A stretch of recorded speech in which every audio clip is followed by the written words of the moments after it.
And next week, or sometime next week, either Wednesday, Thursday, Friday, Saturday, one of those days, I'm planning a big ass stream because I need to get some shit knocked out. I need to fucking maybe we'll do like trophy cleanup stream or something like that, because the sooner I'm also gonna produce a remix for every game that I've beaten, so that completed list underneath there, that's gonna be a good thing to track for myself, because I'm gonna make a remix for every one of those things for the stream. Maybe for that remix competition website, I'll throw a few of them that way before I actually upload them. But basically the gist of it is, the quicker these games go to beat,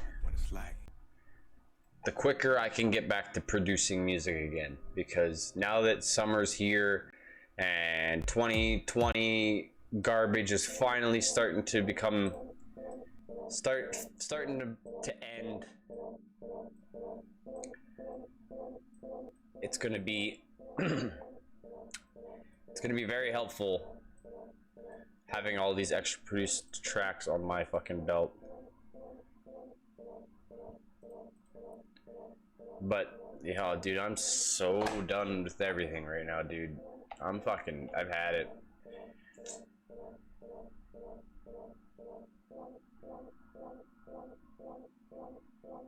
I'm tilted.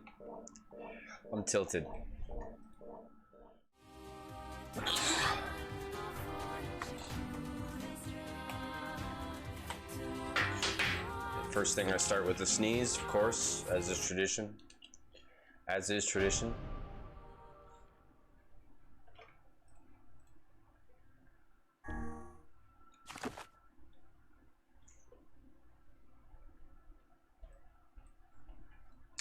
So the reason why I wanted to hop back into this is because I farmed my pink seeds that I needed.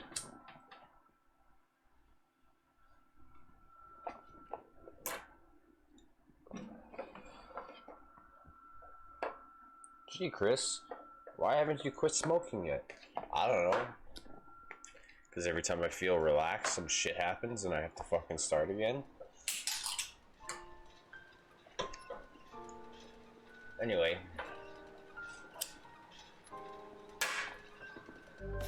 I did some cleanup last time off stream. As you can see, 98% of quests done. The only one left to do is this stupid fucking seeds, which I did, which required farming 2 different color seeds beside each other, waiting 48 hours in real time, and then they'll die, and one of those will be pink seeds. So with the pink seeds, I think I got 2 or 3. I planted 2 here, waited 2 more days, let them die, grabbed them, that was 6 seeds. Then I planted the 6 seeds here, those 5 and this one, waited another 48 hours for them to die, and now I've got 18. So, something you probably should have done a lot earlier, but I wasn't taught the importance of planting.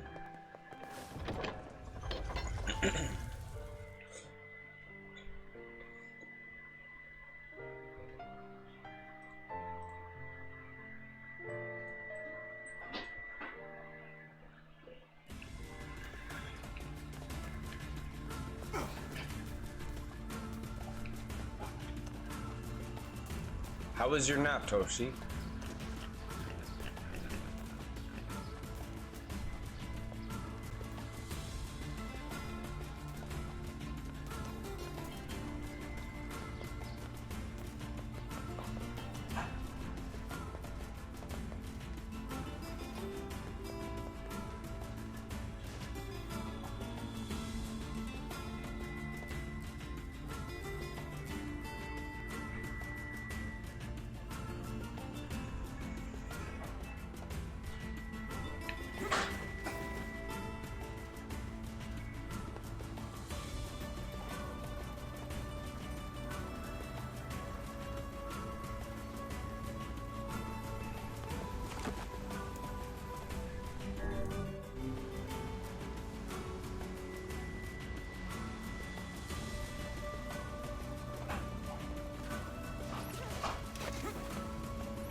So the original plan was for the stream to have It Takes Two tonight, but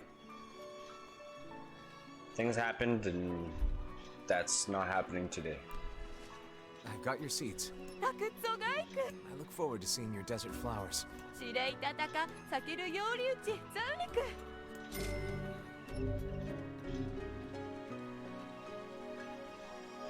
Surely.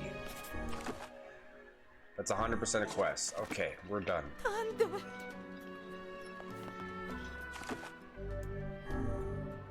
So now we can actually beat the game.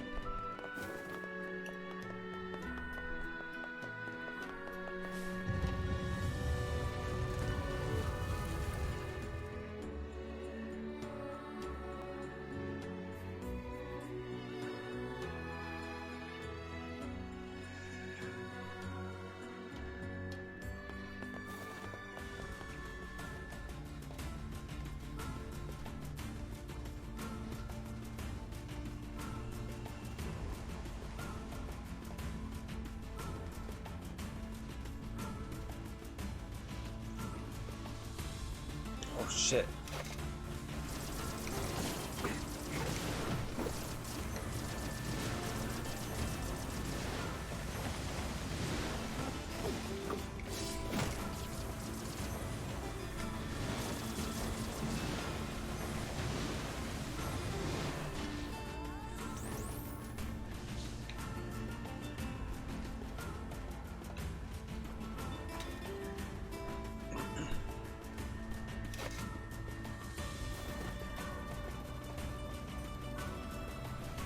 Again?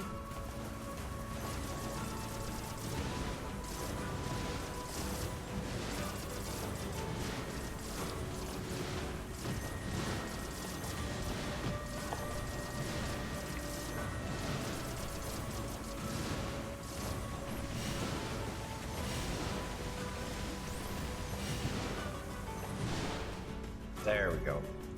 My car. Also, I got that trophy for having more than 50% of the words. So, I think we're on time.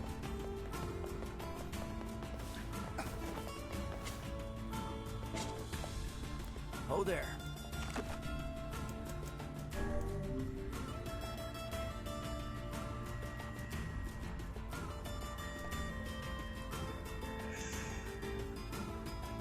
And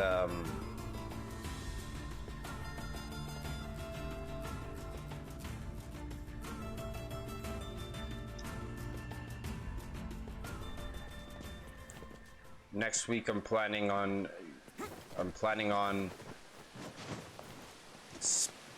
2 days finishing Adventure Time on the last couple seasons.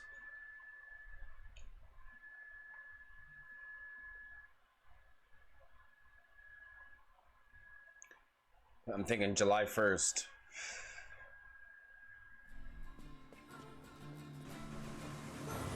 And that's for real this time. That's for real.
Fuck, another sneeze. Excuse me.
Okay, screw this. Screw this. Screw this.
It's right here. Fuck off. Out of here.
Such an ominous sight. And yet I find it strangely nostalgic. Yeah. This is where Vice and I first met. And first fought together. Wow! This is where you used to live, Vice? Well, yes, I suppose. In a technical sense. Pretty nice digs for a floating magazine. At least it was free from annoying hussies like yourself.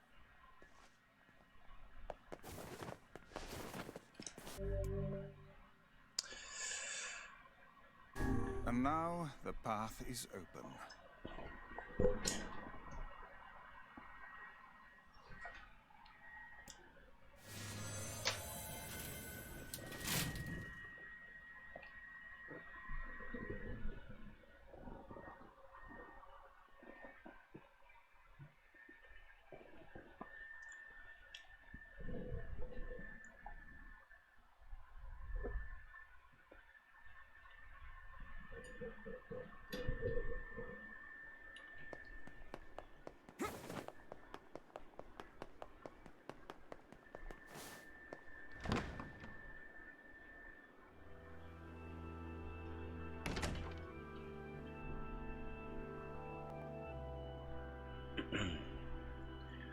There's a garden.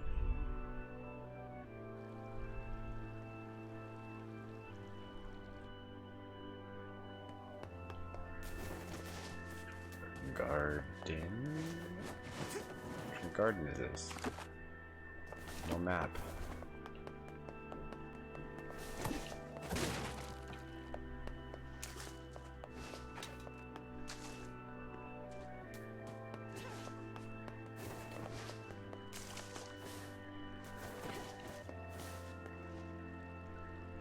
To whom does the true voice speak?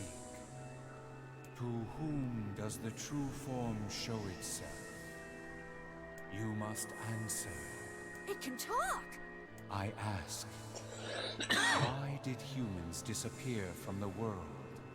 The hell is this? I believe this is some manner of password. Password? Yes. The correct answer should grant us access to the castle. I feel There's a castle? confident I've heard this somewhere before. To whom does the true voice speak? To whom why did you must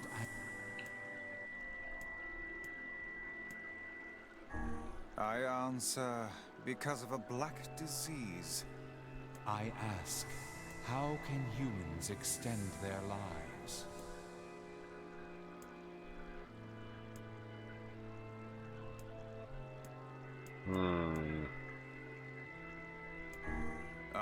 I ask, what is the destination of souls?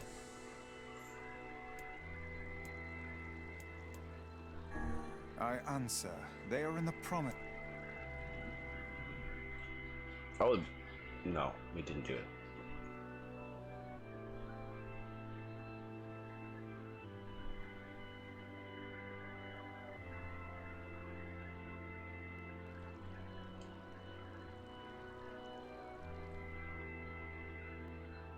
Blast. I appear to have made an error.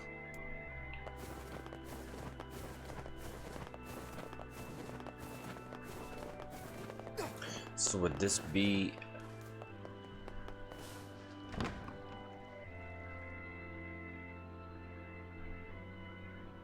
Ah. Okay. It wants me to go... Is the answer actually in the book?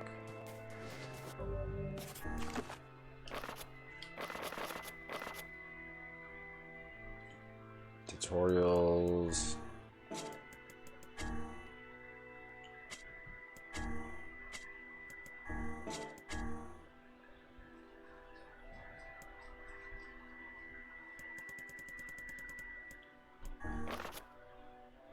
No, none of that. I don't know. I don't know. To whom? I ask, why did you... Obviously, black disease. How can I answer by separating body from soul. I ask, what is the destination of souls? I answer, they are placed in their corresponding shells. Very well. You are acknowledged as master. You may enter. Well then, it seems the way is open. I didn't even have to look it up.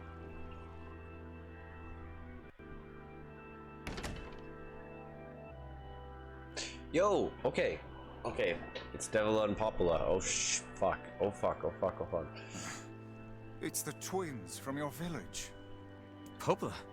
Devila? What are you doing here? Hey, any chance you'll just go back to the village? This is a very dangerous place. Even if you can find Yona here, you probably can't get her out. How did you get here? Shh. We're asking the questions right now. Oh, thanks. Yeah, right on.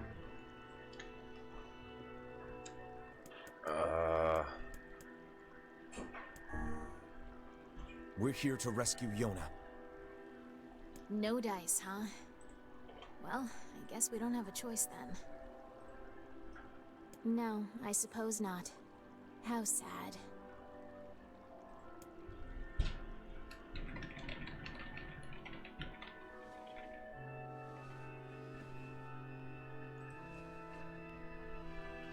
We didn't want to fight you. We really didn't want to.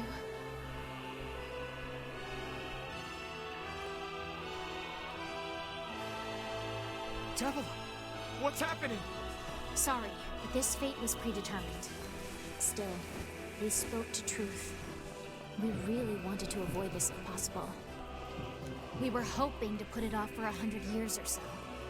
Until the next generation came along. How weak are What are they? you talking about? You know what? Are they? I don't think so. It's a lie! I don't believe it!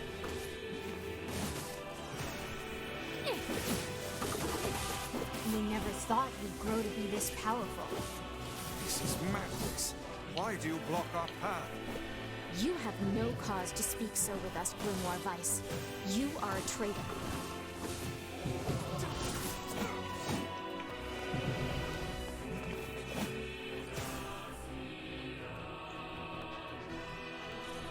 What now?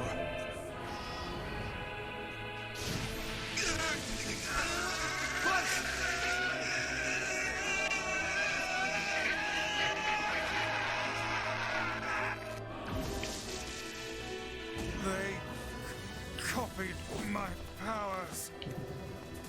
Ah, shit on a shingle. They can use the sealed verses. Of course we can.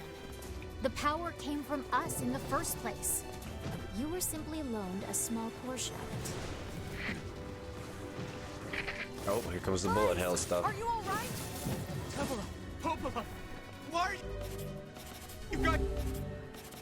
still doing this? Why are you siding with the Shades? Ouch.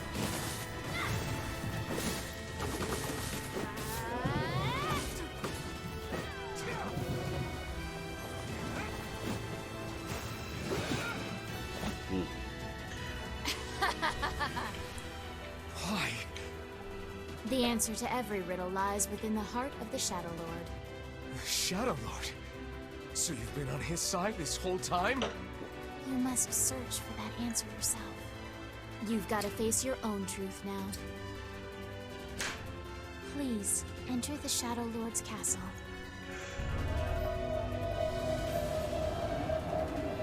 Okay.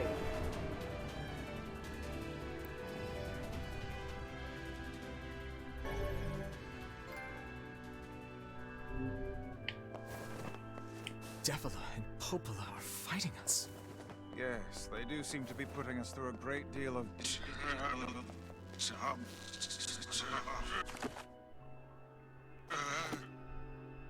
You okay, Vice? How odd. For long years, my mind and tongue have been my greatest assets. But now the latter seems to be... Well, Vice? do not look at me like that. I am Grimoire Weiss. I am perfectly...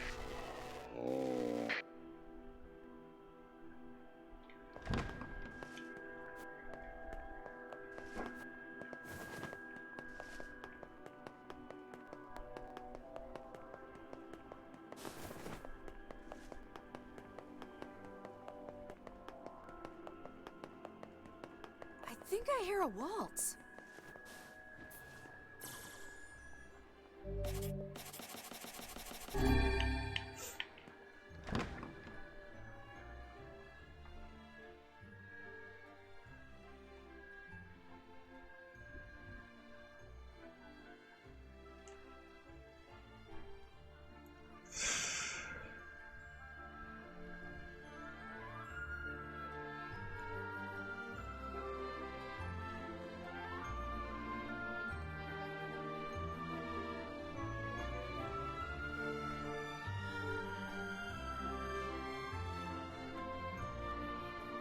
It certainly is a grand affair. Bunch of dancing bastards. They're all safe. Oh shit. I was just gonna look at it for a while. I think we're locked in! It's not like I was planning to leave. Yeah, it's a bit late for that.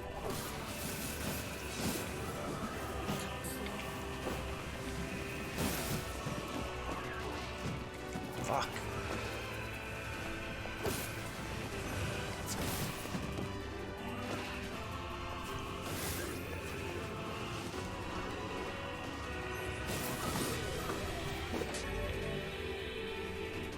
Guard resistance.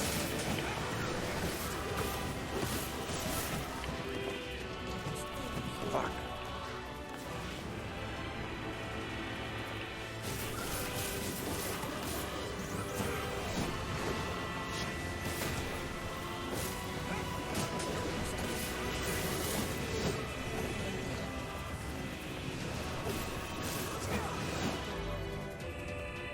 XP 30%.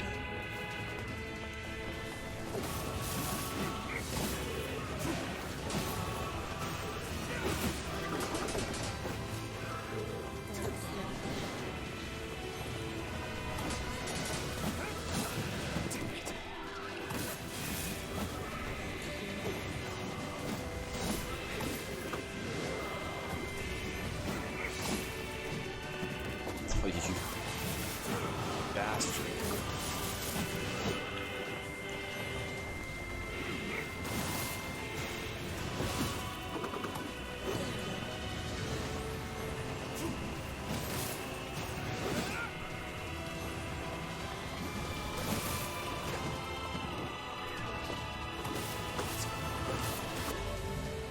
Another one.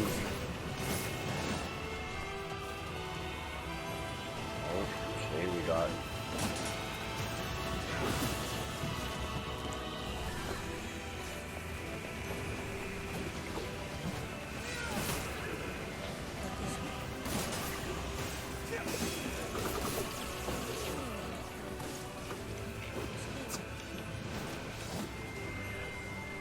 Damn it! They won't stop coming!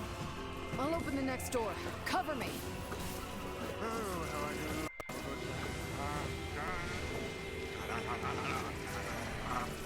Vice! Oh, right. Protect the hustle, yes? Good plan. Let's go. Protect Kaine for us!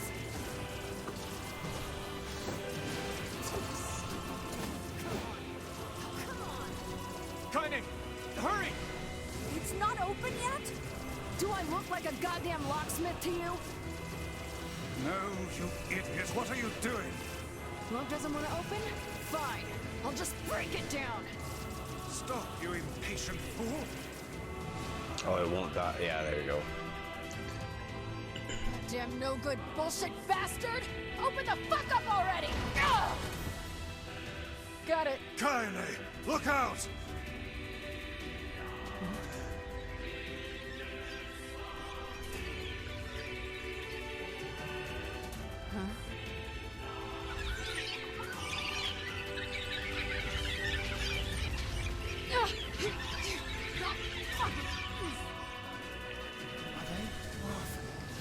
These things are freaking me out.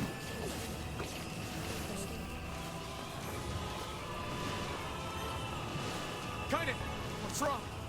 We need to help Kaine.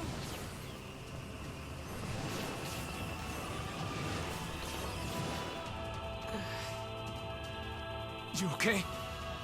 Yeah. Well, we got problems.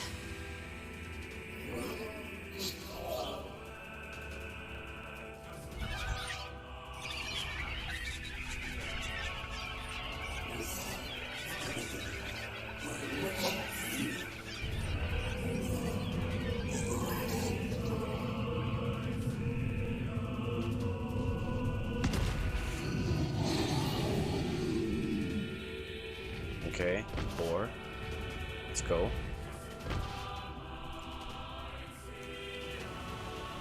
We don't need forgiveness, asshole. Kaine?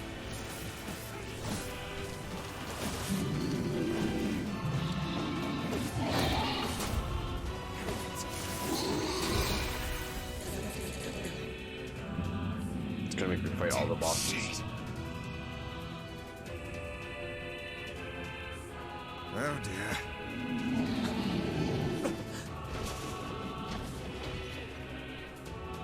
He's got armor.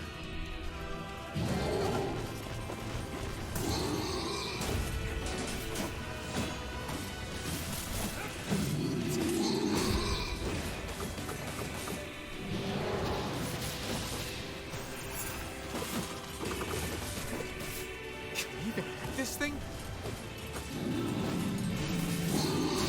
That fog. Oh no! We can't stop now. Damn it. Stay focused, Kaine. Oh, please Don't fall victim to such distractions. Come on!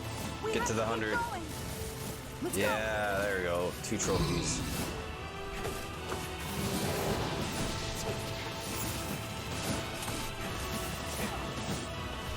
This way. Move.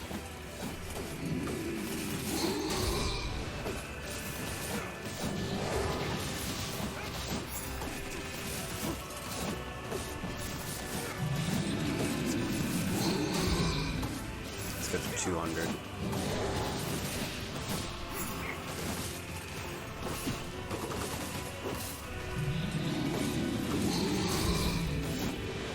Okay.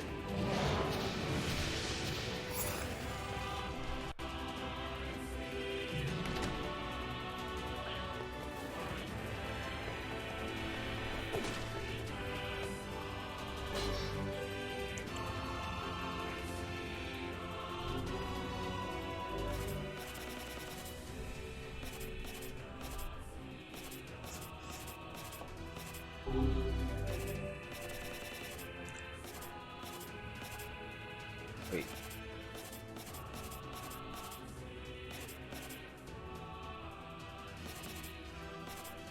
Six, 7, 8, 9, 10, 11, 12, 13, 14, 15, 16, 17, 18, 19, 20, 21, 22, 23,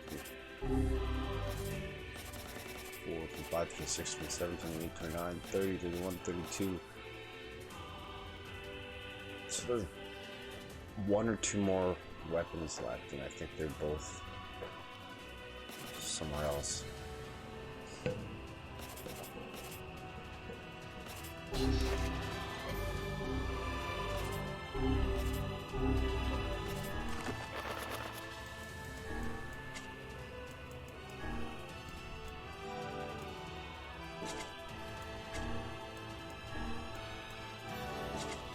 That works for me.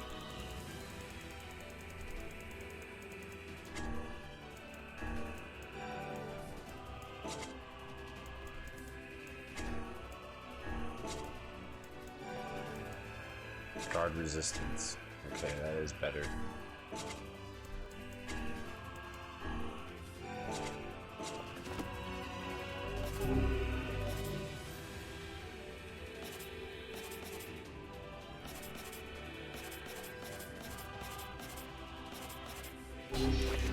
This is still stronger.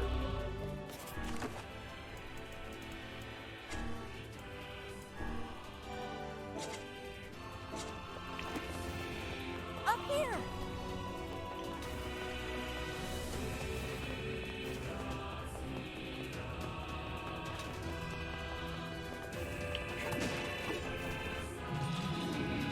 How can we deal with this thing? Yeah. Oh, it's instant death.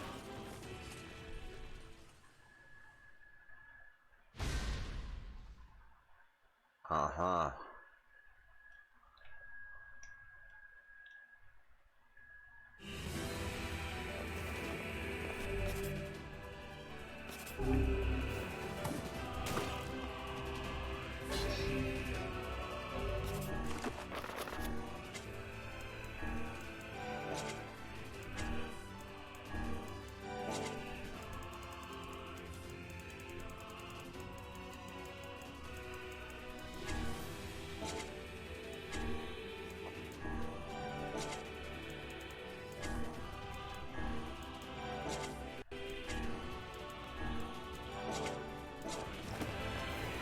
Up here!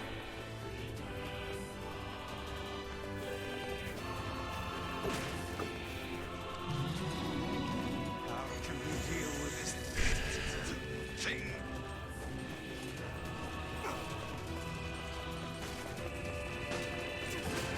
Please, hurry!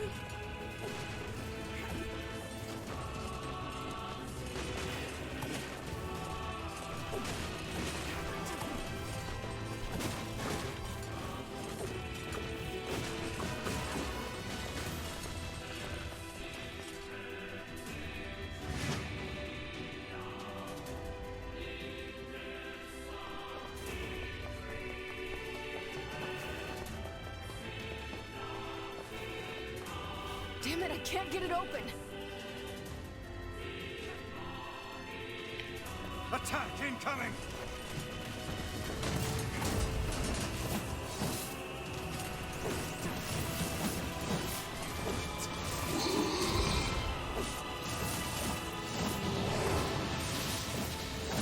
The entrance is locked too! It seems we are in a bit of a predicament. You son of a bitch.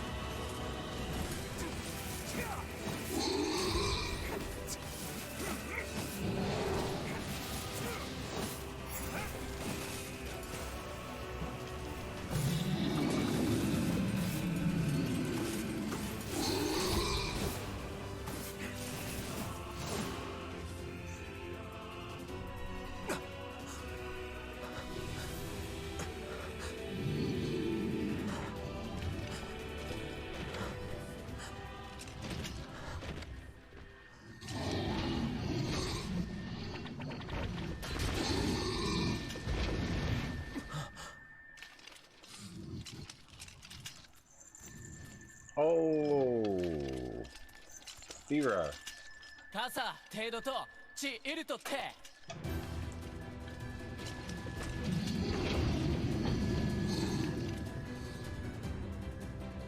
出口汗ようり一旦おきっとだあらペルアとシデシウセキヨンイラコクシャーつで What are you doing here? サルリとシータと階段とキロだろ You are correct. いやアラトテ三世隊ルワリトテトロスなんかしチンで But あらペルアとおった来てキリゴイタニアフィアトサチッチサ Oh yeah, Fira is. Yeah. エルダカイザム That's right. チ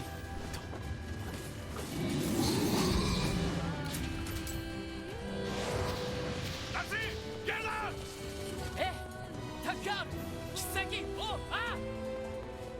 Oh, they're nice. They're... Thanks, guys. Hey! Stop! Let me go! Stop it! Damn it! King, no! ギー後でアリクラーサ開こう No! Open the door! You can't fight that thing on your own! ゆっくくおタオキアルタイエト来るとこっちいる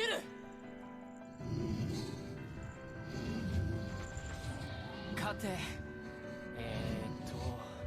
ケタルイトエチケロアルテリアだせギウジ各石技師進駐カレルタカイザメテラスなんだあらたてウラーヌペルアトチ I think I know what song to do with this game.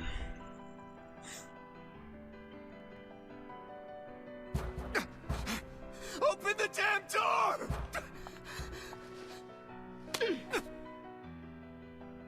Knock it off already. Let's go. Kaine. He's fighting for you.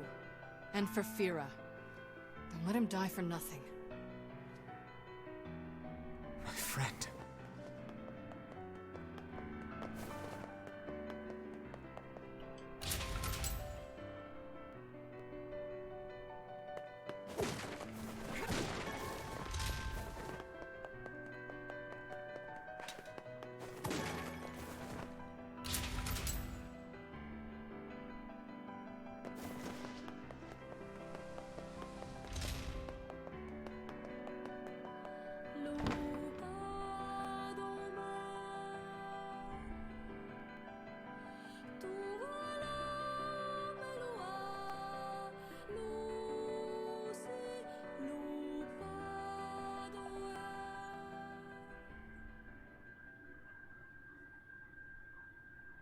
Oh, I think I know which one to do of Automata too.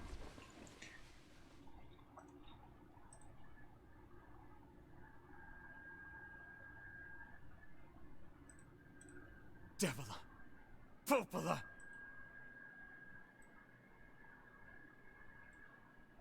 Oh, look. You made it. We've been waiting for so long.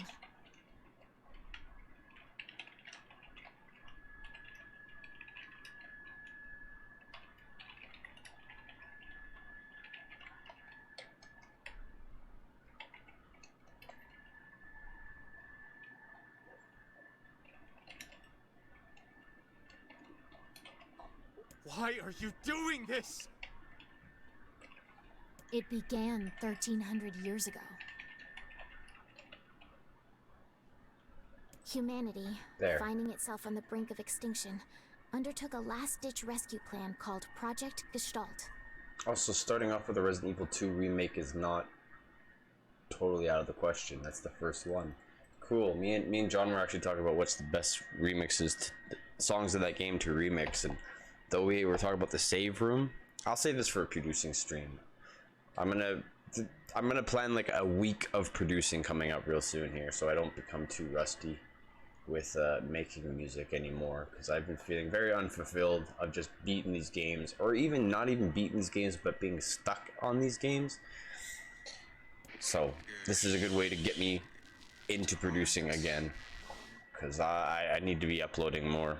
Do you still not remember Grimoire Vice? Then let's give you a refresher.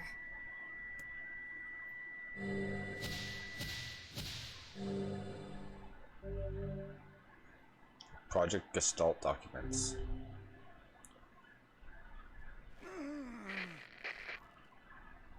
Vice! So yeah, so far everything on the list below my stream, those are all on the completed section. Those are all the shit I'm gonna remix one of. And Kingdom Hearts, I'm not gonna do one for every game. Maybe.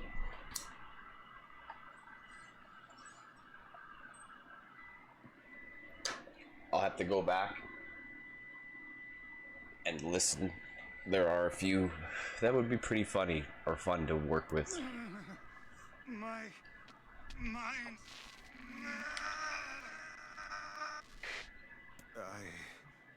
I remember. Devila. Popola. You are not human. In fact. Oh no.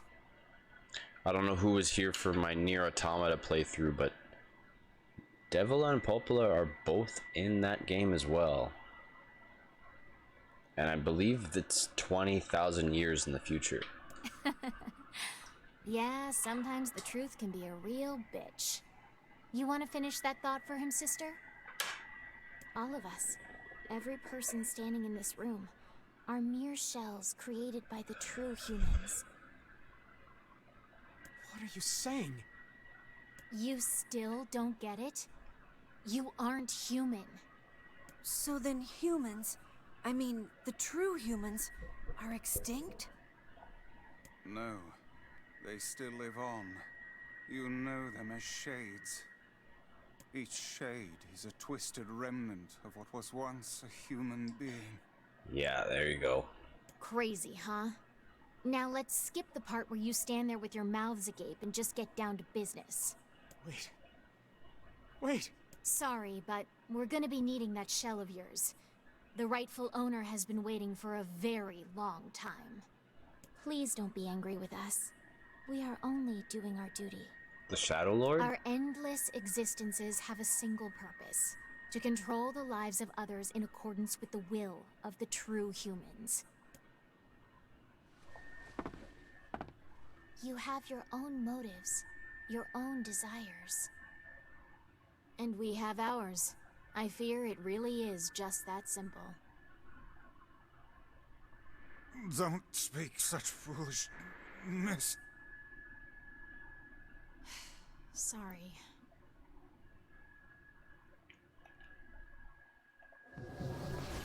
Okay, let's do it.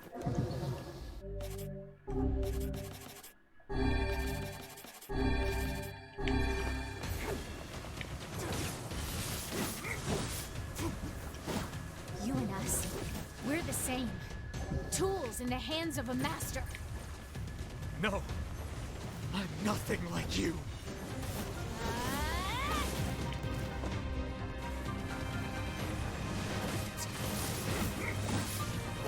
That works.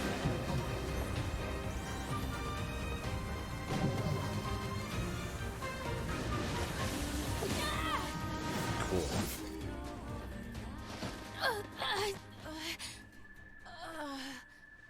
Devila? Devila?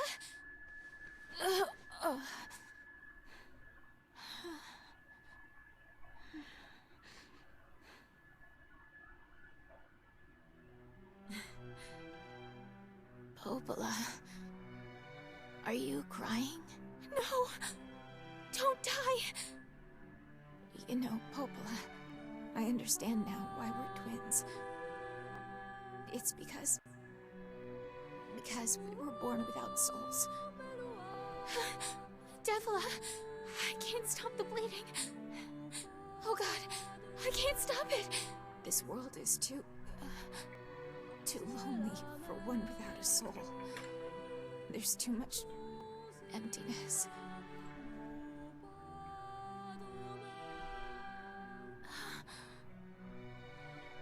Our souls are missing. And yet somehow our tears still work. It's kind of weird. Sorry, sis. I love you. Devila! Devila! Don't you go! No, I can't be alone! Devila!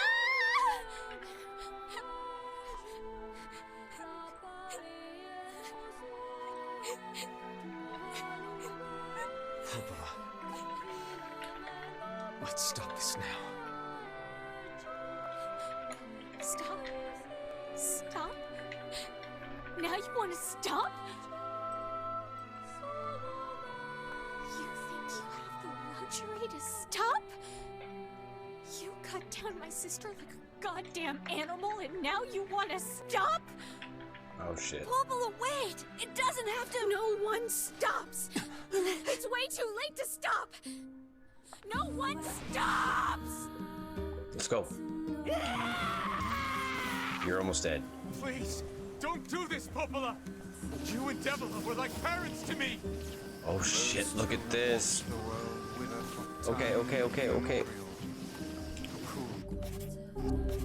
Okay, pop that. Pop that. I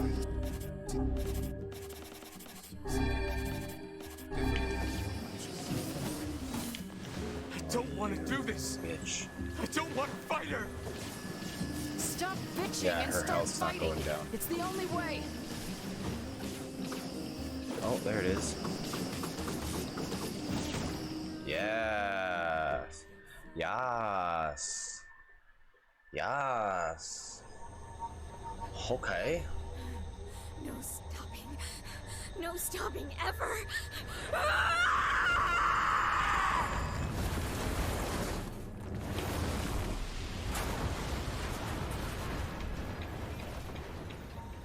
The bridge! Blast!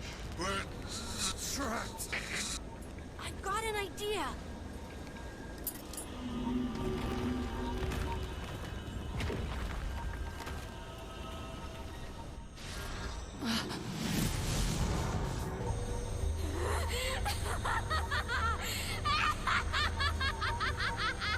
I fear we're done for. It'll be all right. I wonder if I got the trophy for that. You know, when I was young, I hated my eyes. And now that I'm older, I hate what my body has become.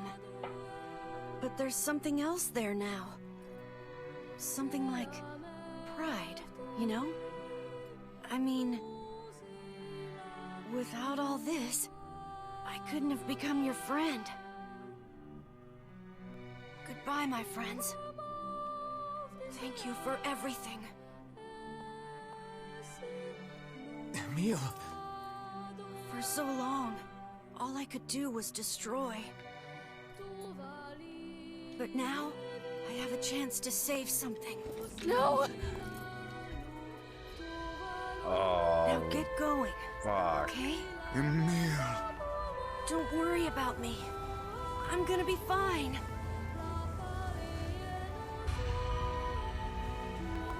Emil! Emil! Emil! You jackass, get back here! Emil!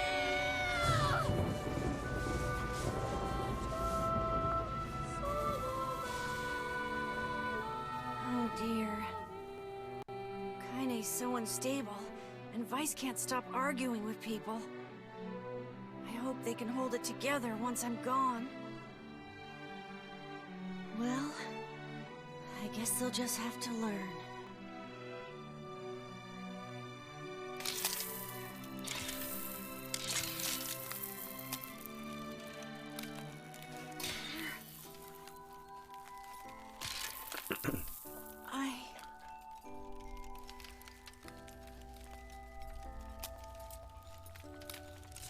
I want to see you again.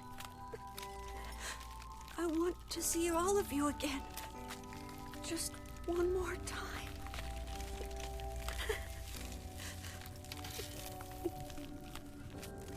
I'm scared. I don't want to die.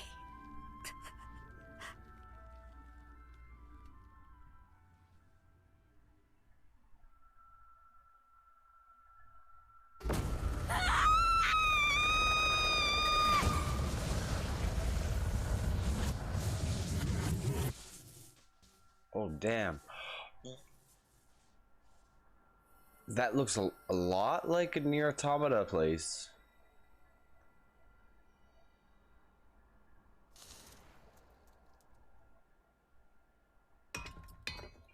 Defeated is the monster. Monster has been slain.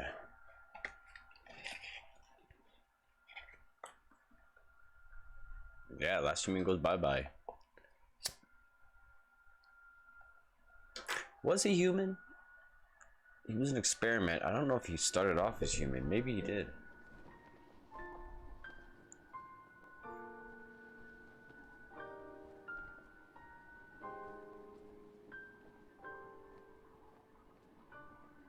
Huh? Shadow Lord? Oh yeah. Oh yeah.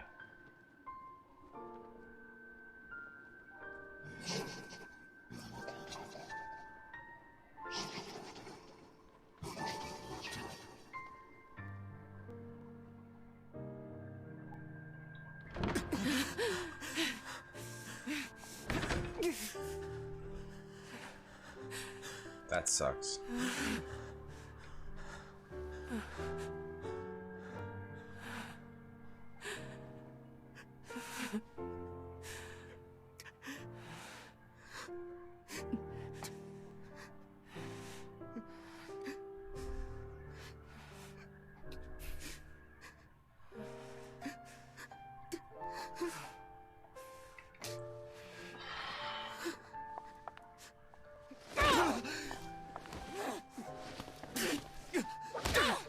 What?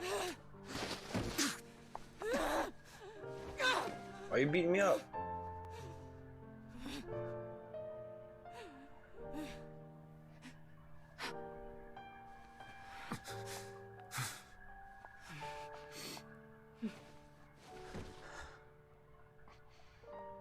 Let's go.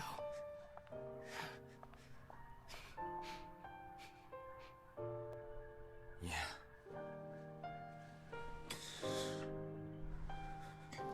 I get it. Replicant. Wait, no, I don't get it. I don't get it.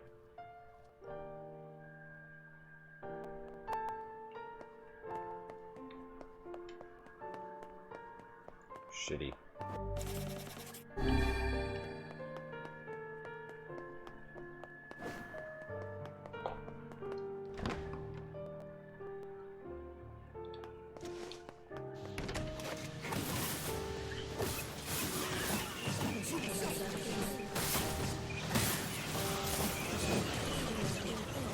The piano work on these soundtracks, I swear to God, dude. I swear to God, it makes me so jealous. I want to play piano good again.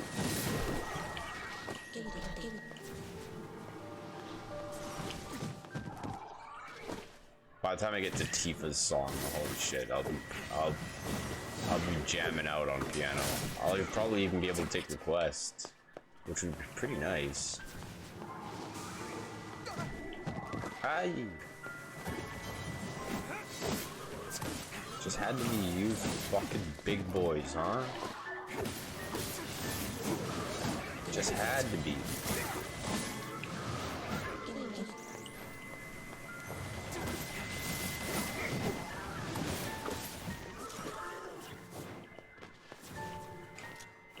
That's blocked.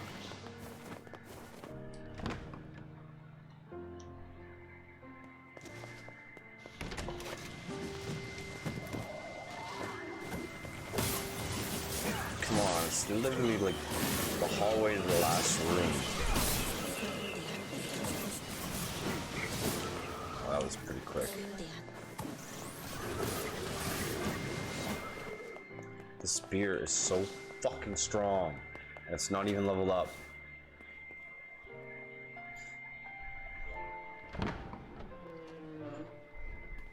There's a lot of trophies for beating bosses and time limits. And I think going back.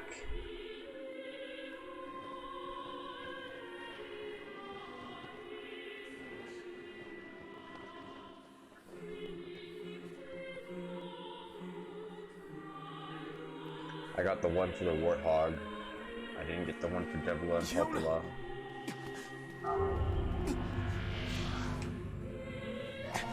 So this has to be, yeah. Okay, this is it. Final fight. Not the game.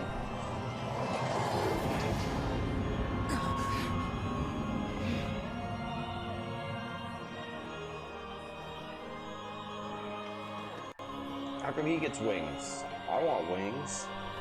And be red? Oh, well, there goes my charger. He's pretty cool.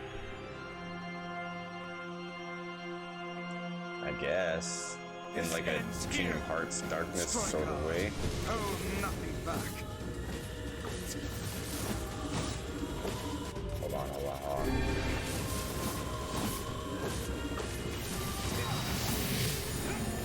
Just keep beating him. How could a mere tool hope to stand against the Shadow Lord? Don't speak in such a manner, fool. I am nothing like you.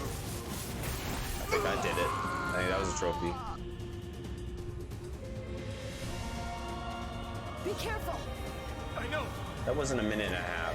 Come on now.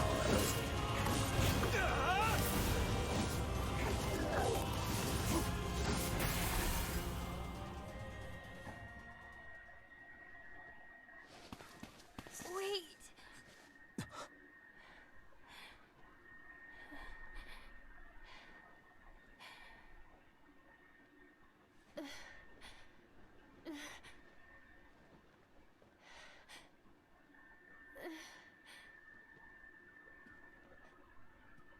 Okay. I think this includes cutscenes and shit too. Brother? Yoda. Wait till I'm level 100 and have maxed out weapons. I'll defeat them. I'll beat them in 4 minutes. Huh?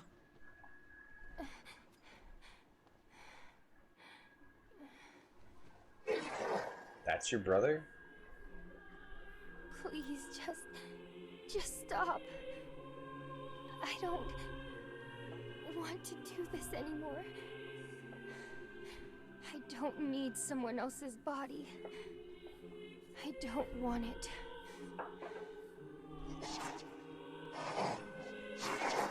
There's another girl inside this body. I can hear her. She won't It is stop Kingdom Hearts. crying. She says she wants to see her brother. Yoda's been possessed? This girl loves her brother too, just as much as I do.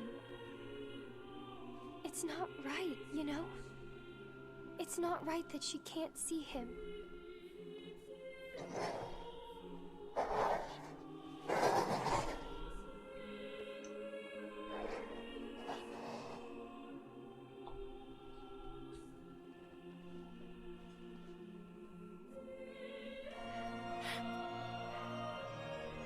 It's you, isn't it?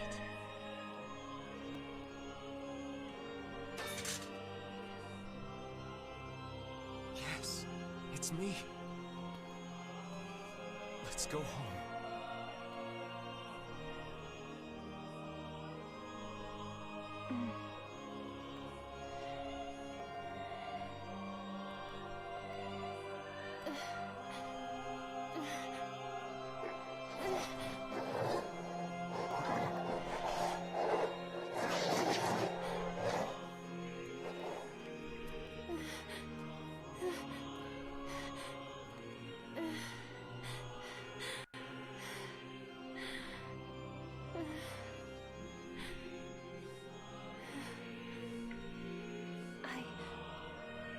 I'm really sorry.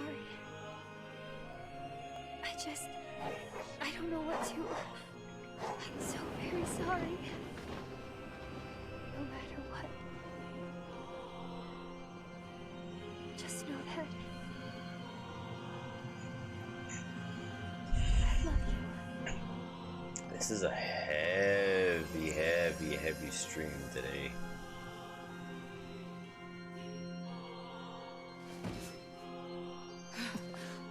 Hurry. The shade that possessed her is gone.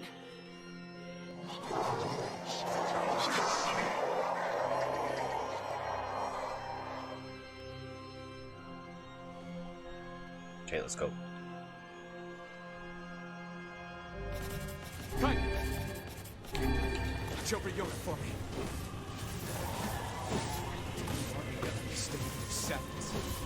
Think I'm gonna sympathize with you? I swore to protect my sister and my friends. If someone puts them in danger, Oh my stand God. aside or be cut down.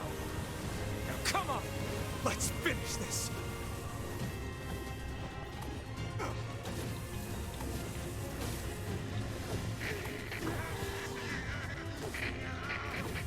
Vice, what's wrong?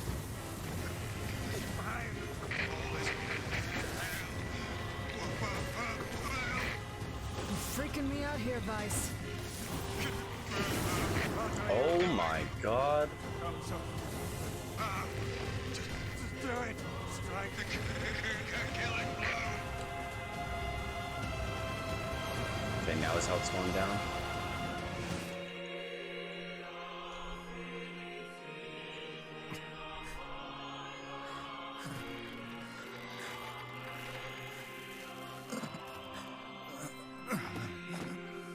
No bother. One moment, please. You okay? Fine, just fine. All right, no, I'm not. Vice. It seems some headstrong idiot has decided to push me beyond my limits. I should have taken that job as a cookbook when I had the chance. Vice. I'm sorry. I'm sorry. Only joking. I hate cookbooks. But Let's go. Out of the way. I have one final task to fulfill. where are you going? Why, to stop him, of course.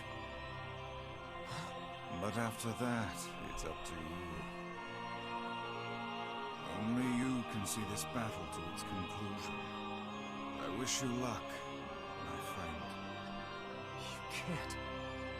I swore I'd always fight by your side.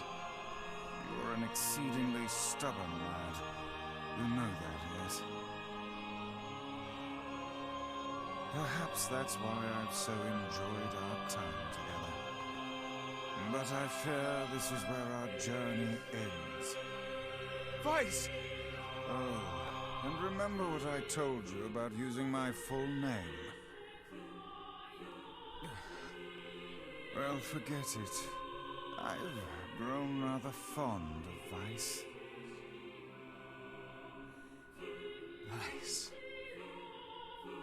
I knew you'd come around. Don't let it go to your head now.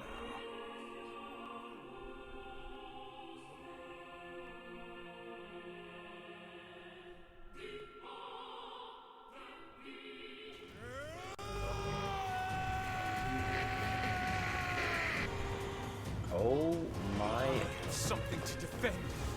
I have a reason to live. What is this? Shadow.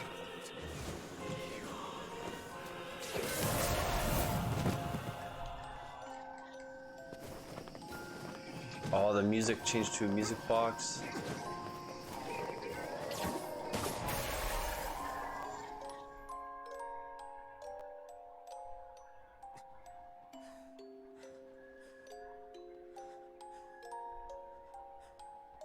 It's a nice touch.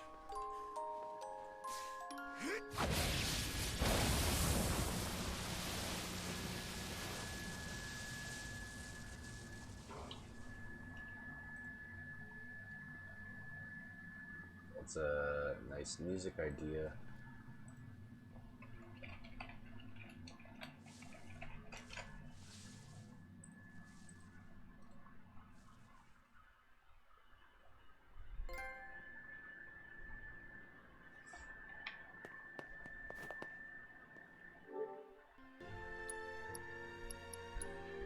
The immersion. No, the immersion's gone.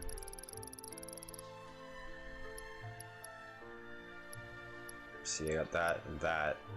I didn't get that. Or that. Gretel. Yeah, okay. So I got a few of them. And then that one's something we're gonna get to. Is Iona all right?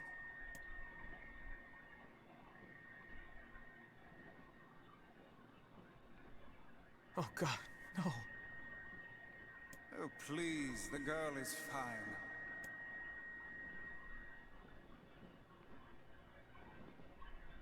Bison?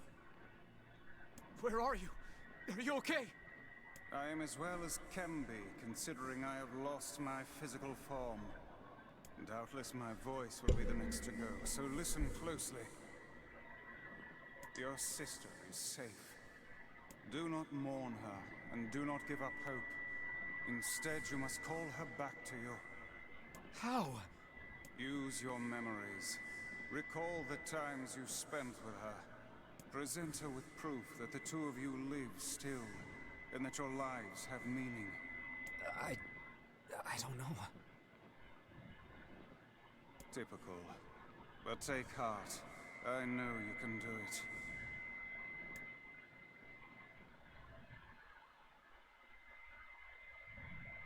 What's my favorite food?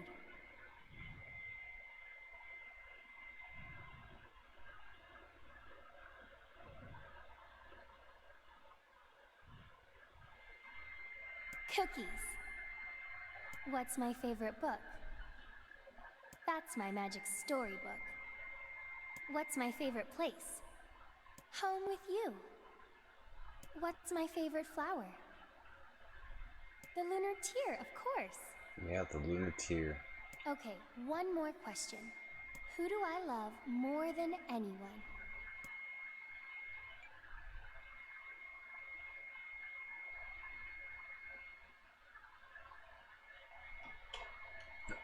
What?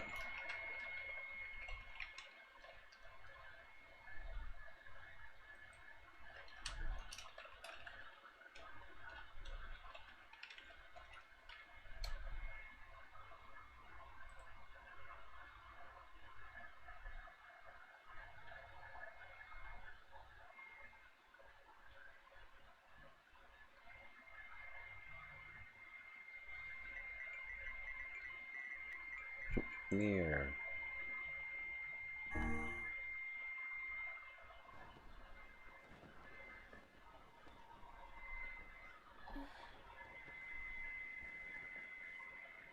Is that you?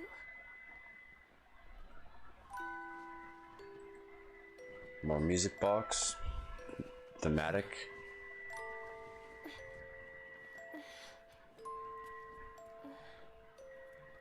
Is this my body? Yes, Yona. It's yours and yours alone. You look bigger than before. Like you've grown up. Well, yeah. I guess you haven't seen me for a while. Have I been asleep this whole time? Something like that. It's almost like I'm a princess from some fairy tale. Oh, Yona. I'm so happy to have you back. Me too. Kaine. You and your sister, you have a good life, Kay? Where are you gonna go? Guess I'll... You could stay with us, you know. Thanks, but I'll pass. You know how it is. I got my own shit to take care of. What do you mean? Personal shit, alright? Anyway, take it easy, yeah? Kaine. Hey, look. It's beautiful. What? For the longest time, I heard someone telling me how they wanted to see the light. And now, they can finally see it.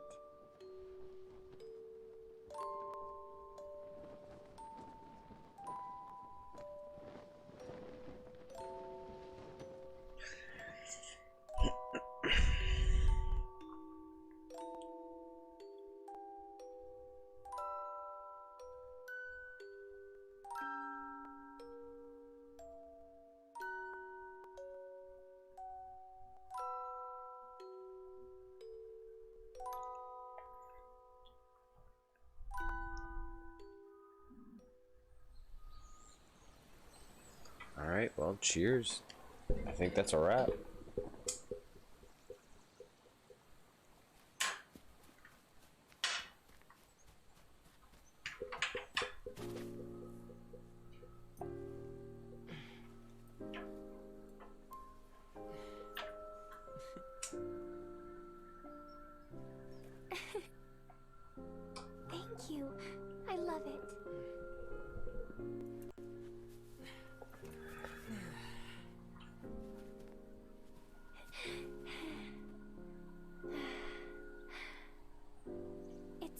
funny today. Yeah, it sure is.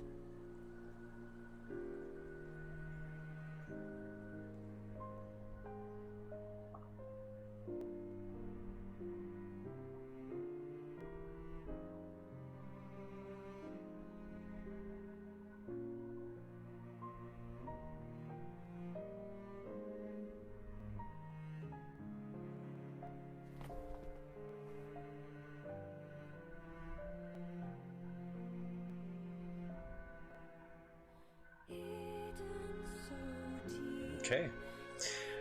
Right on.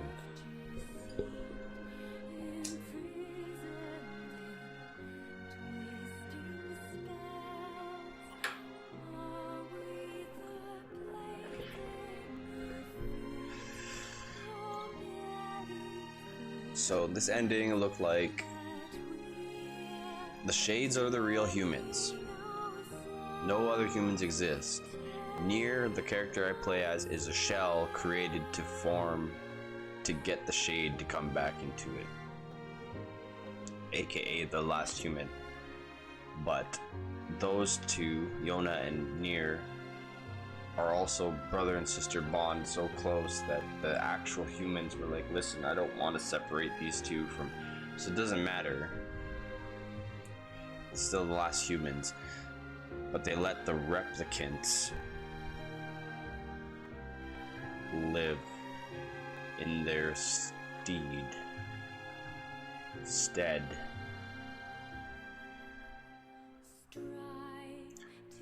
But there are other endings.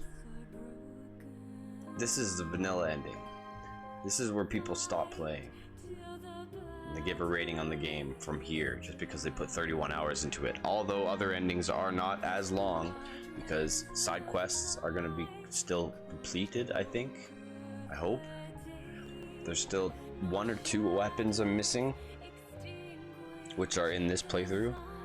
And then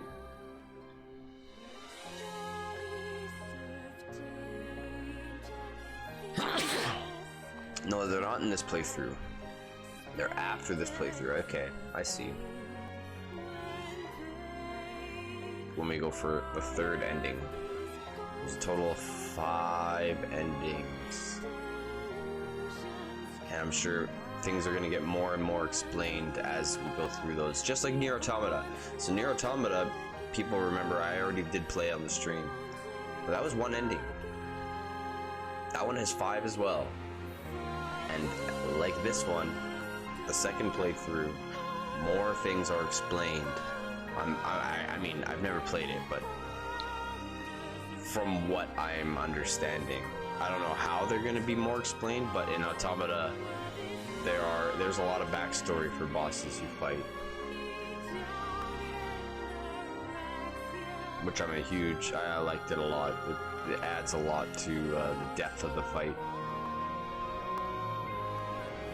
Like, if you notice, the Shades in this, they spoke, but it was gibberish. We couldn't understand it. In the next playthroughs, it will be translated, and you can actually see what they're going to be saying.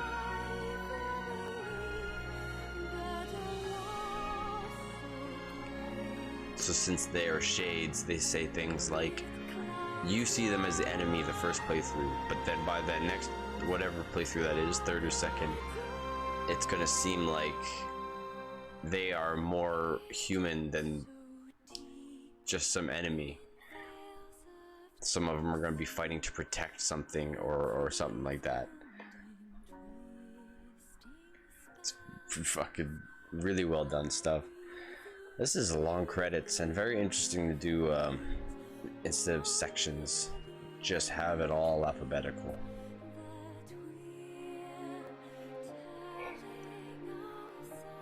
Can I skip?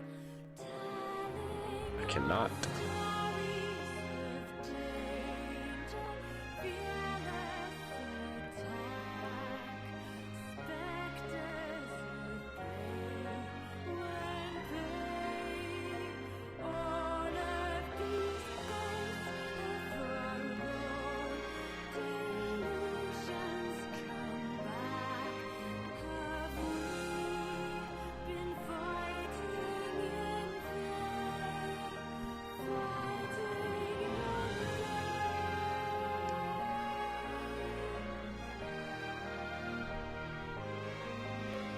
Oh, we're in Wise already? Yoko Taro, there he is.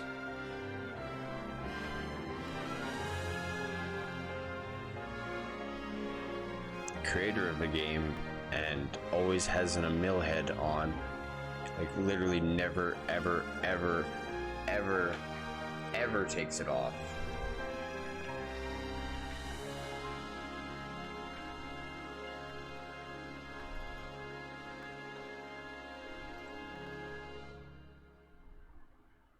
See?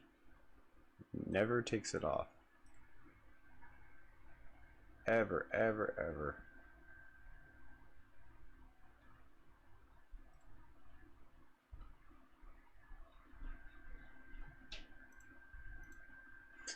Okay, make a save.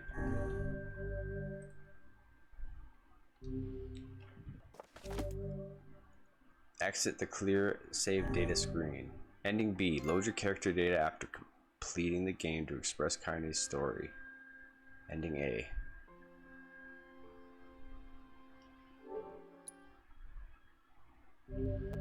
You can now read a departed mother's diary in your house. Wardrobe has been added to the options menu. New outfits can be attained by progressing through the departed mother's diary. Changed music has been added to the game settings. Alright, let's jump into B then.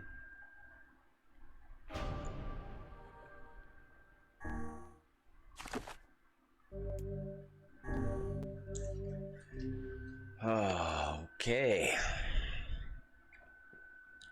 Diary in the house. Got it.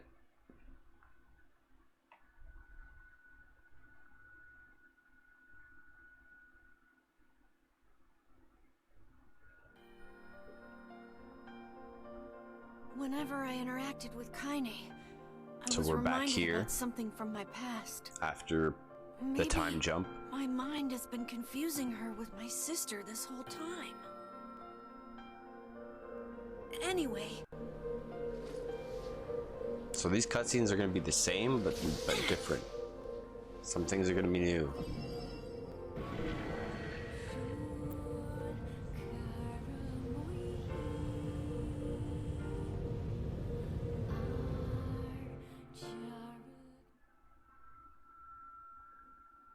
Kaine's dreams, discrimination. The sound of rain filled the village. The steep cliffs that surrounded the area magnified sound, causing even the slightest drizzle to rattle like a thunderstorm. Hold on.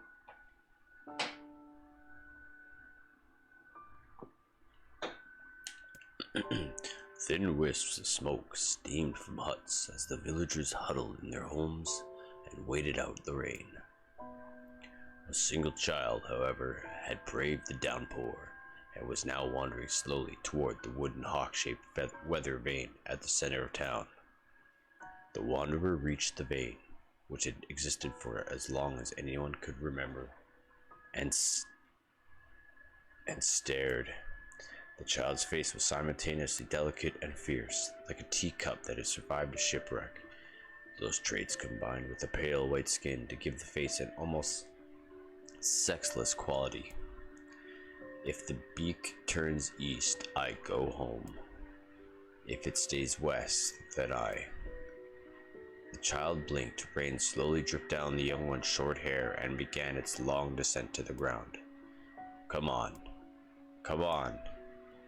The child felt a slight breeze and watched as the veins slowly creaked to life. Spinning this way, and that for a moment it finally settled, with the beak pointing firmly toward the east. East? Really? Before the vein could move again, a jagged rock came spinning and tumbling through the air, striking home against the child's head. The force of the blow dropped the child to the ground as a hail of stones began to fall all around. Oh no, they found me. A heartbreaking smile crept across the child's face as the stones continued their assault. Through the rain, the sound of multiple footsteps grew louder before a voice rang out. Yoo-hoo, Kaine! The voice belonged to Demo, worst of all the bullies in the area. As Kaine struggled to stand, a final stone came skittering through the mud and bounced against her foot. Blood oozed from the cut above her eye and blurred her vision, but she could make out the shapes of Demo and his usual gang of idiots. The boy seemed taken back for a moment by Kaine's seeming indifference to the blood dripping from her face, but quickly regained his bravado. "What's up, freak? You like the rain? You like getting all wet? Or did you finally decide to run away from home?" Though she knew it was futile, Kaine turned to leave. Before she could get more than a few steps, the other children scampered to surround her, cruelty burning in their eyes. Kaine knew those were not the only eyes on her. The tormentor's parents watched from the safety of their homes. She was attuned to the sensation. It was one she had experienced many times before. While some villagers simply turned a blind eye to the actions of their children, many encouraged it openly. In a society ruled by superstition and fear, Kaine was something to be hated, and if possible, destroyed. "I didn't say you could leave, freak." Demo's words chewed at her like a worm through an apple. "He can't hurt me," she lied to herself. "Be strong, be brave. He can't hurt me. He can't hurt me. He can't hurt." Oh look, the little freak is gonna cry. What's wrong? Are you sad that everyone hates you and wants you dead? Excuse me. Kaine prayed for the rain to flood down and carry her away from a world that seemed to have no place for her. But if there were gods, they had chosen to ignore her. As Demo crept ever closer, the clouds began to thin and the rain slowed. "Even the weather hates me. I'm useless. A failure. I wish Demo's rock had taken my head off." Kaine couldn't meet Demo's leering gaze. She lowered her eyes and stared at the muddy ground below. The bully moved forward until he was inches away. She could smell the scent of old meat on his breath. The boy grabbed Kaine's face with thick fingers and yanked it upward. She tried to run away, but he forced her gaze back and jammed his thumb against her eyelid to pry it open. "Show me." "No." "Did you just say no?" Demo grinned evilly. "You don't say no to me. No one says no to me." Not even to taking his attention from Kaine, he called his cohorts. "Come on, guys, let's give the freak what she deserves." As soon as Demo finished, the kicks and blows began to rain down upon Kaine. Demo paused, still grinning, as Kaine curled into a ball and tried to make the pain stop. "I don't get you, freak. What you acting like a girl for, huh? Everyone knows what you really are." Kaine ignored the question, choosing instead to stare at the weather vane.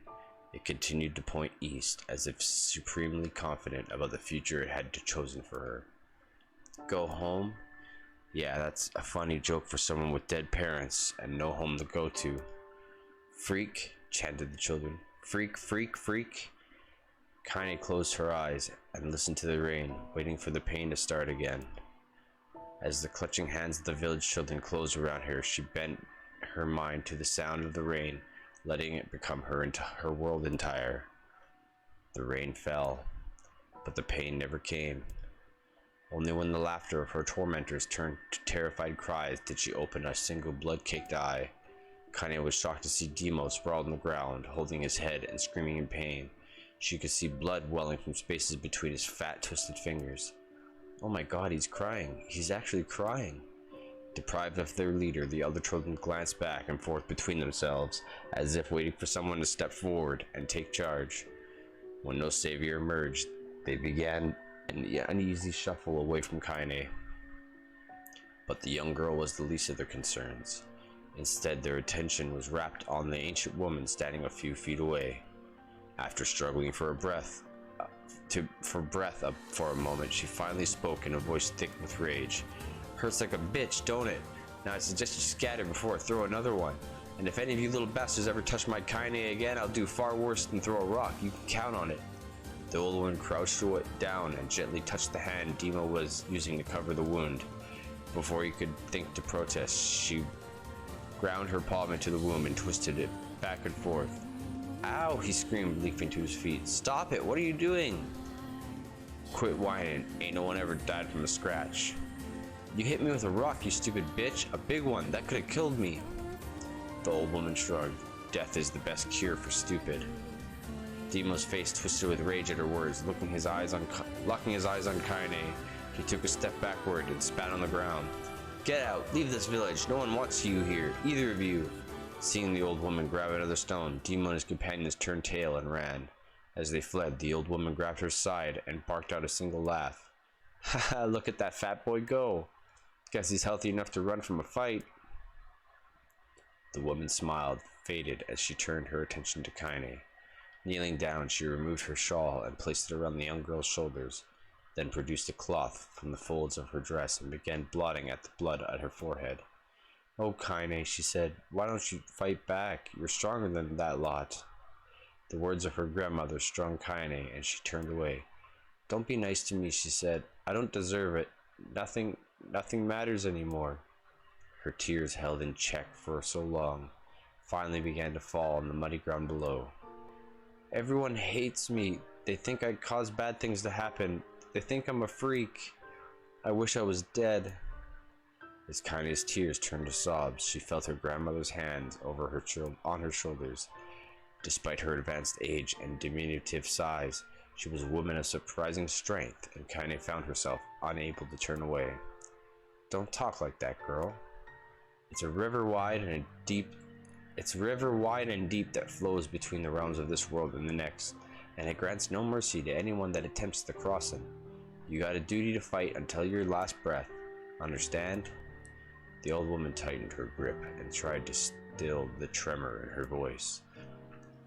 You know the pain of losing someone close to you, Kaine? You know because you survived it. As the words hit home, Kaine was struck by the force of her love for the old woman. As a young child, she didn't even know of her grandmother. But when her parents died, the woman quickly accepted her as her own. Grandma, as Kaine called her, was cunning, vulgar, quick to violence, and their first few years together had not been easy. But with each year that passed, Kaine and her grandmother had grown closer. However, it was only now, sitting in the mud with tears and blood caking her face, that Kaine truly understood the depths of her affection. Here was a woman who had seen hard times, who had seen death, who had fought through all these things and somehow emerged on the other side. If anyone could understand Kaine's pain and loneliness, it was her. Do I make you sick, Grandma? Of course not. Don't be an ass. Kaine drew her grandmother's moth-eaten shawl around her body and shuddered. But my body, it's not normal. If I was normal, then Mom and Dad wouldn't... Hush, interrupted Grandma. I'll not hear another word of this nonsense. You're my granddaughter, and I love you, and if folks have a problem with that, they can just go to hell. With that, the old woman reached out and placed a wreath of dried flowers in Kaine's hair. The skill it took to bend flowers without breaking the stems or losing a single petal was remarkable, and the beauty of it made Kaine want to cry all over again. Oh my gosh, these are lunar tears! Grandma, you made this for me? Lunar tears were legendary flowers. Most people could live their entire lives without ever seeing one, and yet her grandmother had somehow collected a dozen or more. Kaine reached up and touched the wreath as if she could believe it was real. Where did you find these? Just stumbled on them when I was out doing the shopping. The old woman turned away as she spoke, leading Kaine to suspect that the search had been more difficult than she was letting on. The pains she took to construct the ornament, let alone track down the flowers used in its construction, made Kaine's heart hurt. She reached up and just gently adjusted the wreath, admiring the way it felt between her fingers. Didn't quite turn out right, said her grandmother as she squinted at it. These old hands have trouble with delicate work, but it looks good on a pretty girl like you. Kaine blushed and turned away. You think I'm pretty? Of course you are. What a fool thing to say. Thank you, Grandma. Her grandmother smiled. We're gonna be fine, you and me, she said. As long as we got each other, we'll be just fine. Kaine took grandmother's hand in hers, and two of them struggled to their feet. As they began the long walk home, Kaine gripped the hand with all her might, as if trying to stop smoke from drifting away on the wind. The rain had stopped. Kaine stood beneath the weather vane, watching it spin in lazy circles, no longer caring about the direction it faced when it stopped. I don't need to escape. I am home now. I have a home now. Grandma loves me, and that's enough. Even if it's us against the world. Kaine let her gaze drift up past the vane and into the cloudy sky. The last faint hints of rainbow were slowly fading. As she turned and headed for home, the light scattered into a million particles and vanished, seemingly taken away on the breeze.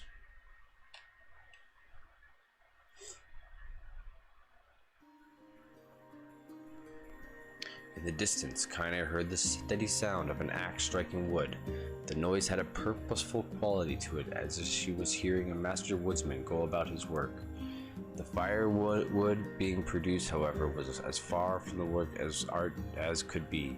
Pieces of every shape and size were being flung about the barren yard, and with wild abandon. Anyone trying to stack such wood would probably die of frustration before the job was through.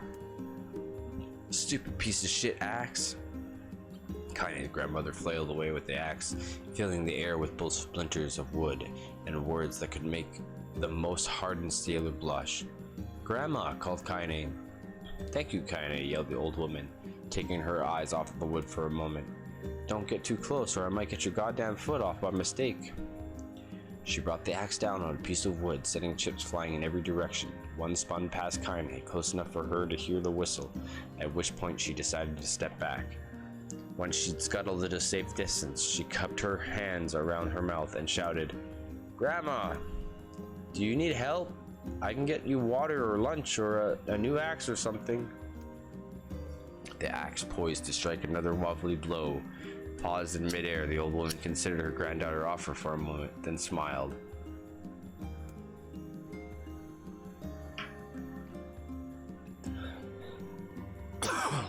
"Tell you what, since I'm doing such a piss poor job of chopping, why don't you come here and take over so I can go get the water? Shades have been restless lately, and I don't want you running into one of them bastards." Relinquishing the axe, her grandmother picked up a long pole with wooden buckets on either end. Gathering water was by far the more difficult of the two jobs, but Kaine knew better than to complain. Once Grandma's mind was set, there was no changing it. Kaine did her best to help with the chores, but Grandma took every task that required travel to the village. Though she had a long list of plausible excuses, Kaine knew the real reason. She didn't want her daughter to be taunted and harassed by the villagers. Once Kaine moved in, Grandma decided to take up residence a good distance from the Eyrie. Out of sight, out of mind seemed to be the best policy when it came to the villagers and her granddaughter. Rare were the days where any but the two of them could be found on a rocky acre of land they called home. Kaine enjoyed the solitude, but harbored a secret resentment that her grandmother was forced to spend her golden years in such a place. After watching her grandmother leave, Kaine turned her attention to the task at hand. She had never chopped wood before in her life, and soon discovered why the old woman hated the chore. Swing after swing of the axe produced only a tiny crack in the wood, and then she finally managed to connect with a solid stroke, and the tool embedded itself in the log and refused to budge. Frustrated, Kaine swung the axe around her head and threw it, log and all, across the yard. Damn it, ah, crap! She suddenly understood the joy her grandmother felt in a good curse. Happier now, she picked up the axe, locked it on the wood, and resumed chopping. She had a natural skill with the blade, but the task was challenging, and blisters soon began to form on all her small pink hands. "This is rough, or tough, and my logs are all weird sizes." Spitting on her palms and ignoring the pain, Kaine redoubled her efforts. Just as she was developing a rhythm, Grandma returned from the village. Setting down her buckets with a small sigh, she took one look at the logs and coughed out a wheezy laugh. "Pretty clumsy girl, you better practice if you..." Her grandmother suddenly collapsed to her knees, causing one of the buckets to wobble precariously.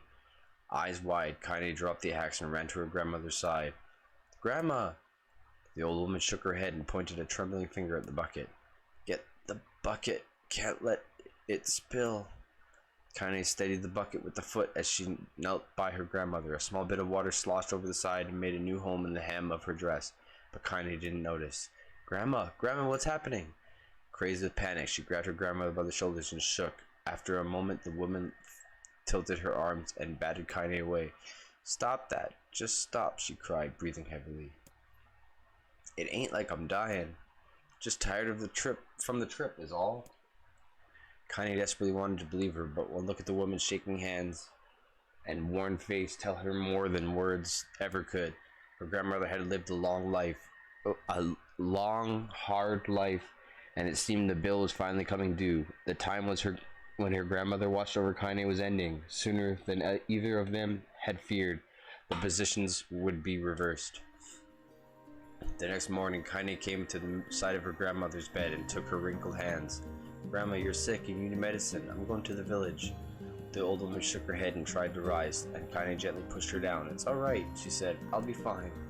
Her grandmother fixed her with a gaze that could melt steel. After what seemed like as an eternity, she finally lowered her eyes and sighed. Well, I don't like it, goddammit, but I guess I should quit being so stubborn and let you grow up. The old woman watched as Kaine strapped on her boots and made her way down the road to the village. Hours later, as an unseen sun made its way across the dark and rainy sky, she was still watching. Kaine moved at a brisk pace, checking her pockets every few minutes to make sure the money her grandmother gave her was still there. Every noise caused her to spin on her heels, making sure she wasn't being stalked by a shade, or worse, Demo and his gang. But she encountered neither tormentors nor shades, and Kaine finally found herself in the entrance to the village. The few adults she could see glanced sideways at her, then muttered to each other, but behind raised hands before slinking away into the shadows. Her heart racing, Kaine took a series of rapid, shallow breaths and tried to calm herself. I have to prove myself. I have to help Grandma. I have to be strong. She chanted those words to herself over and over until she slowly made her way. Finally, her eyes settled on a rotund older woman who was angrily waving her arms in the air and telling everyone who would listen exactly what she thought of Kaine's presence. Hey ladies, said Kaine, with a bravado she did not feel. Where's the apothecary?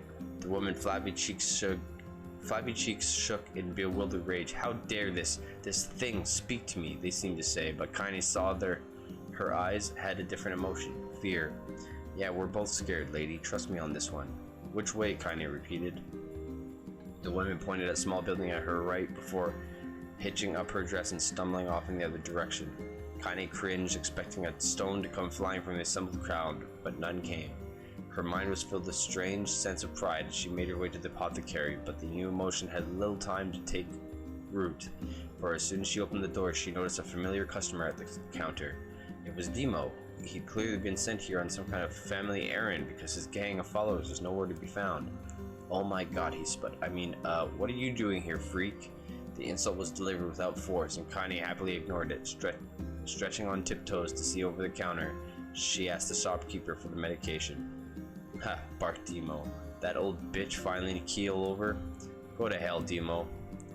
The boy's eyes grew so wide that they seemed ready to fall out of his head before he could let fly a comeback, or worse, a punch. The apothecary told him to knock it off before they kicked him out of the store. Demo stunk out of the shop, cursing Kaine under his breath. Once he was gone, she was allowed herself to breathe once more, take a brief tour of the shop while the owner prepared her medication. Countless tiny bottles filled the cramped store, each with label written in some indecipherable language. An ocean of aromas assaulted her nose, creating a scent that was exotic but not altogether unpleasant. Seeing such a variety of supplies gave Kaine a sense of peace. Surely in a world so vast there would be a place that she could call home. On the far wall behind the counter rested a portrait of a stunning young girl. The pictures had once contained bright, vibrant colors, but time had worked its cruel magic, and they were beginning to fade. The beauty of the work, however, remained undiminished. You like that picture? Kaine turned to find the apothecary with a small vial of medicine in his hands. His eyes were gentle but sad, and they seemed to stare through her into nothing as he spoke. That's my daughter. I sketched it when she was just a little girl. She's been dead a long time now. Kaine didn't know how to respond. She just stared at the portrait and tried to come up with the right words. Pictures are wonderful things, continued the shopkeeper. They let the ones closest to you live on forever. He shook his head slightly, then looked down at Kaine and smiled, handing her the medicine. He reached into his sizable green apron and produced a handful of old wax crayons. You should have these. There's no one left that I wish to draw. Kaine took an instinctive step back, causing the shopkeeper's face to darken. Yes, I've heard the rumors about you, he said. It's a small village, and word travels quickly.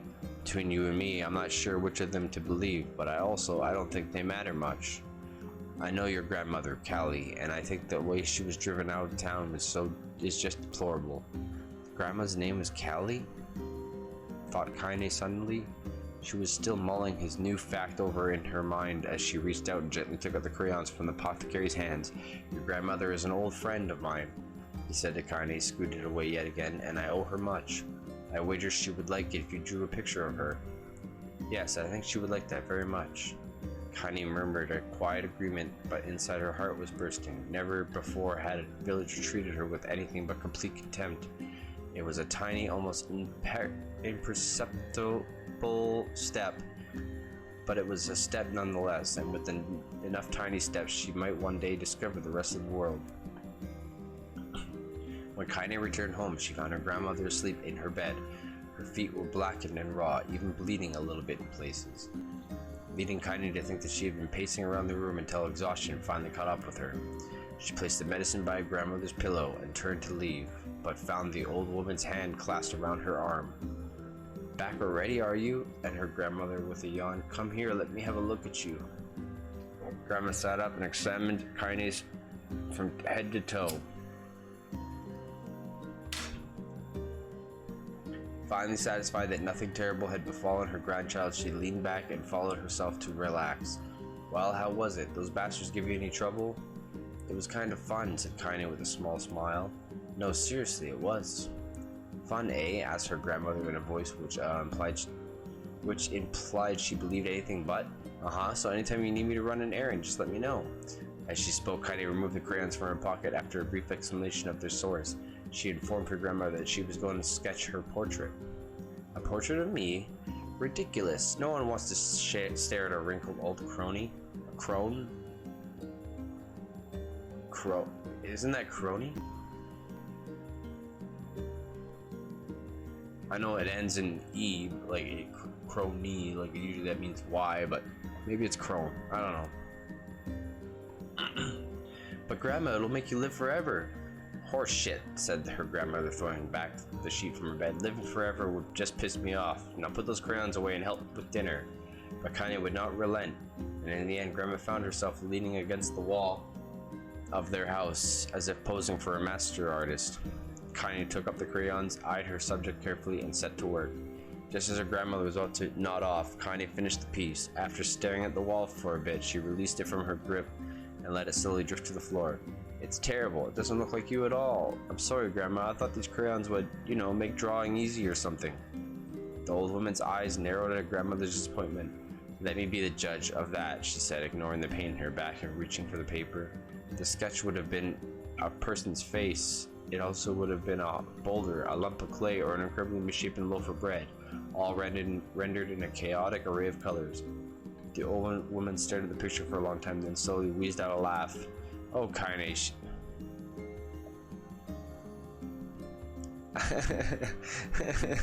Yes, it is. Yeah. I wasn't expecting this. She said between the laughter, "You're truly my blood. You are clumsy as me, and I love it. But hush, I won't hear any more bull about how ugly you think that is. You came from the heart, and I'll treasure it always." True to her words, the old woman gave the picture a place of her honor above the kitchen table. In the days that followed, Kaine would often catch her staring at the portrait with a strange smile on her face, on an action she interpreted as silent, mocking laughter. A week later, Kaine could stand it no more and asked her grandmother to take the artwork down. Posh, she said to the old woman. I'll take this down when they're rolling the shroud. She pondered this for a bit, then turned to Kaine and dropped to one knee. Listen to me, girl. Seeing this picture makes me so happy in a way I've never felt before, and it makes me want to go on, so that someday you can feel the same happiness. It was a moment that burned itself in Kaine's memory, a perfect blend of pride and love and joy that came came together to form a lifelong remembrance. She swore to never forget this moment, to never forget the old woman who had made her place in the world possible. Time moves on, people and memories move on, and out of a life like ghost passing through a hall, but this moment will be different. Kaine swore, because I will remember it forever. Forever. No! No! Kaine listened to the sound of crackling firewood and stared at the black object on her plate. She had been pushing around for the wooden disc for a good 10 minutes, ignoring the bemused stare of her grandmother. Finally, she summoned her courage and gave the object a brief sniff. A sharp, bitter scent flew up her nostrils and made it home there, causing her face to twist with disgust. Grandma, I can't believe you want me to eat a bug. The old woman threw some more wood under the cooking pot and snorted. It's no bug, you fool girl. It's a berry. Why the hell would you be feeding you bugs? I'd be feeding you bugs. Yeah, well, it sure looks like a bug, said Kaine, and I think it's burnt or something because it smells terrible. With that, Kaine held her nose and threw the berry in her mouth, chewing as little as possible. Oh yeah, that's terrible, alright. Why, you little brat, laughed the old woman. Look at this sass on you. You've been spending too much time with me, and that's a fact. 5 years had passed since the moment that when Kaine's grandmother saved her from the bullies. As it often the way of the two stubborn people, their relationship had grown in fits and starts, but moved forward all the time. Meets that used to be somber affairs were now filled with laughter and meals, not meats. And hurled abuse in the equal massive. Kaine could not remember a time when she had been happier. As the years went by, Kaine started to shoulder more and more of the daily responsibilities. Her grandmother's legs grew weaker by the day. She could no longer do many of the chores she used to take for granted. And so this morning, Kaine found lacing up for work boots with a breakfast of burned berry rolling down through her belly. Where are you going today? Asked Grandma suddenly. Kaine looked up surprised. The old woman rarely asked for specifics anymore. Well, I was going to check out the kelma trees and see if they were ripe. I thought we could make some jam or something. Oh, and I'm going to pick some flagstones so I can take the wheelbarrow. I need to take the wheelbarrow. Flagstones? What in the hell for? Kaine stared at her grandmother, then held out an arm and swept it around their home. Constructed mostly of cloth, rope, and rubble, the old place sagged like a boxer in the final round. Grandma, a dying cat could chew through this house. I'm going to build a stone wall so we can have some protection. The old woman laughed, exposing her toothless grin to the world. Goddamn girl, if a bunch of thieves want to ransack this old place, let them come. We got nothing worth stealing anyway. I'm not worried about thieves, I'm worried about shades. People saw one west of the village yesterday. The old woman tilted her head and stared at her granddaughter. Well, shoot, I don't know why you have to do it today, but we can worry about it some other... Grandma, no. If I don't get the kelma trees, we won't eat tonight. You know that. A confused expression passed across the woman's face. For a moment, she was a small child, lost at a carnival. Yes, she said after a bit. Yes, of course you're right. I'm sorry, Kaine. Lately, it seemed my mind is... She didn't finish the thought, instead of walking over to her nightstand and gently taking the wreath of lunar tears from the drawer. The flower petals had aged to a brilliant whiteness, and Kaine thought it was more beautiful now than the day she first received it. You're gonna be a true woman soon, Grandma said, as she placed the flowers in the girl's hair. So that means less chatter about shades and building defensive walls and more talk about how beautiful you become. Annoyed, Kaine reached up to remove the garland, but the look on her grandma's face stopped her hand. You're a beautiful thing, said the old woman, and there ain't another like you in all the world. I'm very proud of you. Okay, Grandma, that's enough goddamn compliments for one day. Such a mouth on you. Where did you get that from? Gee, I wonder. I'll teach you to sass me, girl, yelled Grandma. Suddenly she lurched forward and grabbed Kaine by the ear, pulling her around the room with a crazed grin on her face. Grandma, yelled Kaine in a quaking voice. Grandma, stop it, what the hell?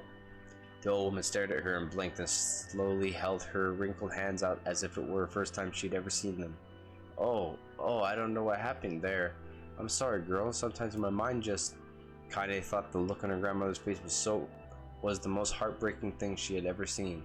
Listen, she began. Maybe I should stay home after all.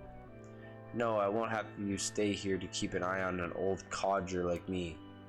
You go get your fruit and your wall and whatnot. I'll be fine. When you come back, I'll have this nice grasshopper dinner waiting for you. Kaine rolled her eyes and kissed her grandmother on her forehead and made it ready to depart, trying desperately to ignore to ignore the worry that was gnawing at the walls of her heart. Kaine could feel the old woman's eyes watching her as she moved down the path. Don't turn around, she told herself, but in the end, the temptation was too great. She spun on her heel for one final look at saw a small bent woman standing in front of the ramshackle with a sad expression on her face. God, she looks so old now. It's like the wind could reach down and just carry her away. Kaine worried about her grandmother all day, causing her work to suffer with the little fruit she could collect was tossed carelessly into the wheelbarrow, and she only found a couple of stones before losing interest in the project. Finally, as dusk approached, she decided to call it a day. Cursing herself as a lack of focus, Kaine pushed the nearly empty wheelbarrow back down the path. As she crested the final hill, she suddenly froze in place and the wheelbarrow fell from her fingers and collapsed on its side, sending a few pieces of real brown fruit rolling back down the hill. Her gaze was transfixed by a thick black cloud that hovered just ahead. Tracing his path with her finger, Kaine suddenly felt her stomach knot in on itself. No, oh gods, no. Her grandmother's house was ablaze, the flames licking up as if trying to touch the sky itself. Grandma! Grandma! Kaine ran. Just think all I need to narrate. No, I hope not. I hope not.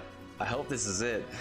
Kaine ran then faster than she'd ever moved in her life. Once she tripped on a stone that went sprawling into the rocky ground, and she leapt on her feet and continued running, unmindful of the blood that spilled from her wound, hands and knees. Get it? Books. Get it? My partner's a book, therefore reading. As she got closer and closer, Kaine's mind began to race in time for her footfalls. It's too dark, not just fire. Can't be fire, too much smoke. Gotta save her. She burst into the front yard and came to a sudden halt when her worst suspicions confirmed. The smoke from the fire was mingling with the thick, inky blackness of an enormous shade. The massive creature supported itself on 3 twisted feet and a sheet balanced through means of a large armored tail. Scales, horns, and claws sprouted from its body in a random chaotic pattern, giving it the appearance of a lizard designed by some insane god. Seeing Kaine, it let out a roar and flicked its tail, sending a small whirlwind spinning around the yard. For a moment, the creature retreated into the shimmering, inky blackness, as if her mind was unstable to comprehend that such a thing could actually exist. But then the smell hit her, a blend of rotting meat and excrement, and the horror became real once more. The creature bellowed again, and this time Kaine responded with a scream of her own. "All right, you bastard," just thought as her scream echoed off the high cliffs around them. "It's you or me, let's go." The shade eyed Kaine with bemused interest, then it began looking from her to the house and back again, as if urging her to look at the destruction it had so gleefully wrought. With dread building in her heart, Kaine glanced toward the house. Through the smoke and flames, she spotted a small figure struggling to escape the ruins. "Grandma!" As the sound of her voice, the old woman began waving frantically. "She's alive," thought Kaine. "Alive!" Kaine's legs sprang to life as she raced across the yard toward the flaming wreckage of the house. Before she could advance more than a few steps, the shade opened its mouth and let out a roar powerful enough to uproot trees and send them flying. The blast sent Kaine tumbling through the air before smashing her against the rocky earth. Stars danced in front of her eyes as she tried to remember how her legs worked. Get up, get up, get up, get up, get up, get up, now!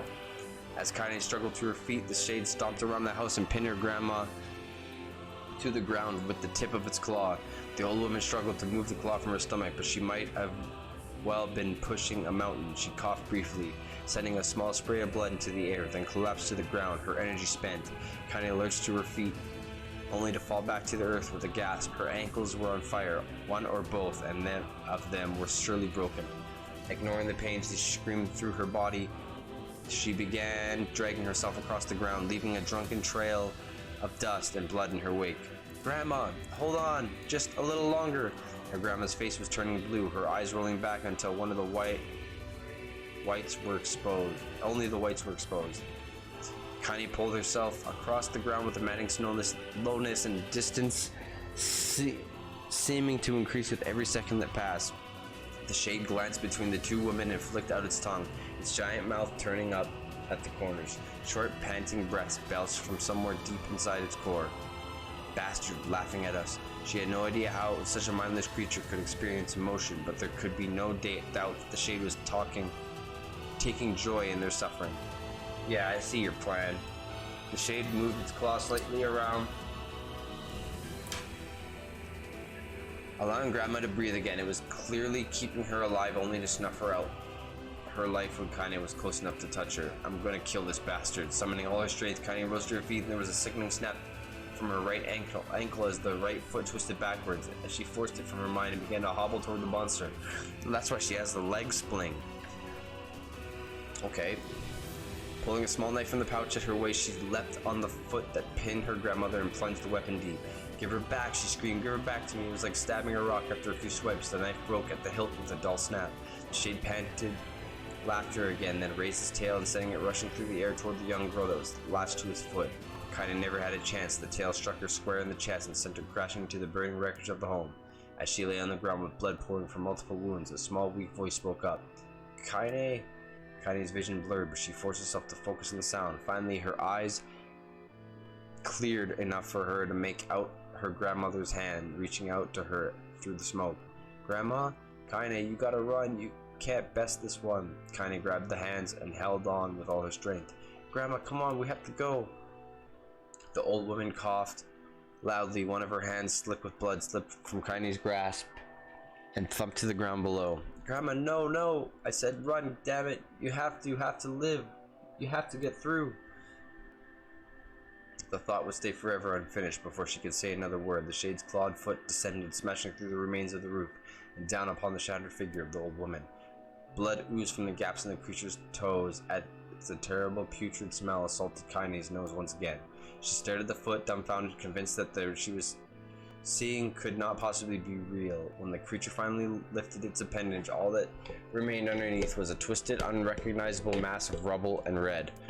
Her grandmother was gone. Kaine blinked, trying to feel the hands which had been in hers just a moment before. For a fleeting instant, she could remember the warmth of the embrace and trembling of the fingers. But then the sensation drifted away on the breeze and was gone. Memories flashed through Kaine's mind, one after the other, faster and faster, until they became a meaningless jangle of noise. Kaine screamed, then a thunderous sound that echoed off the cliffs and seemed to roll away forever.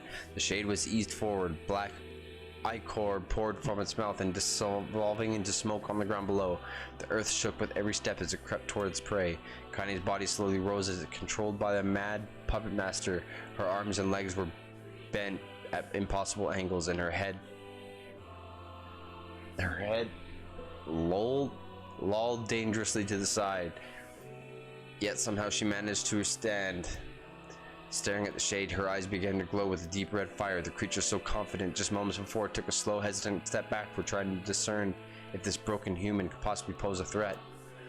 Kaine seized the moment. Laughing like a madwoman, she leapt into the air and plunged the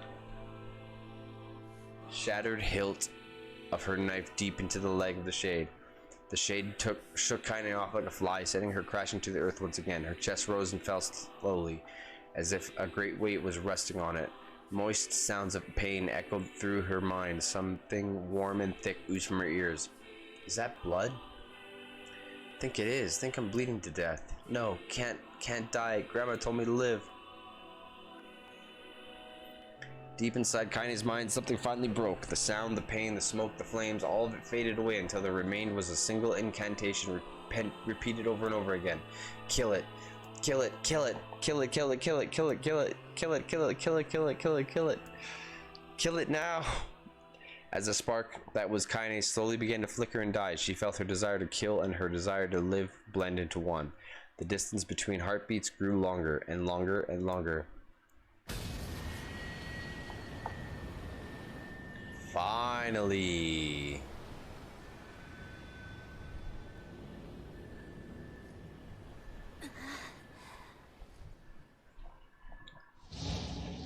Went for a smoke and came back in time. The beast approaches. Oh, I know.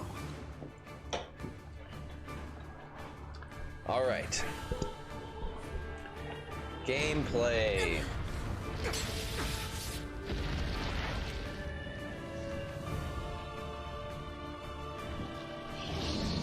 Yeah, I remember you. Am I near? I'm near.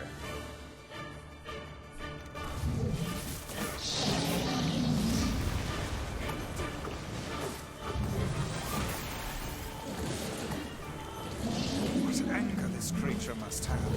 How did it even survive these past 5 years? I'm not gonna let this happen again. It dies today. My sword feels lighter. It's not the blade, but the skill of the user. Strike it down.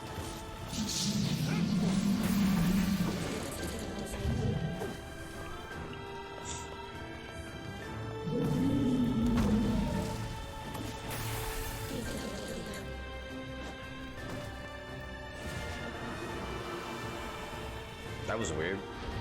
Good night, Chris. Good night.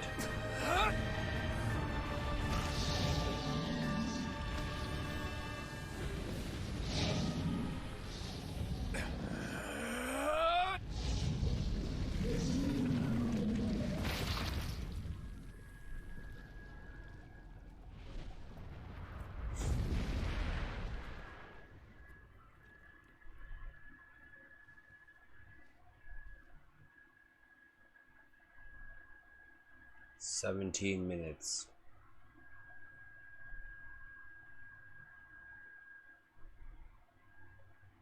No, no, no, no, no, no, no, no, no, no, no, no, no, no, no, no.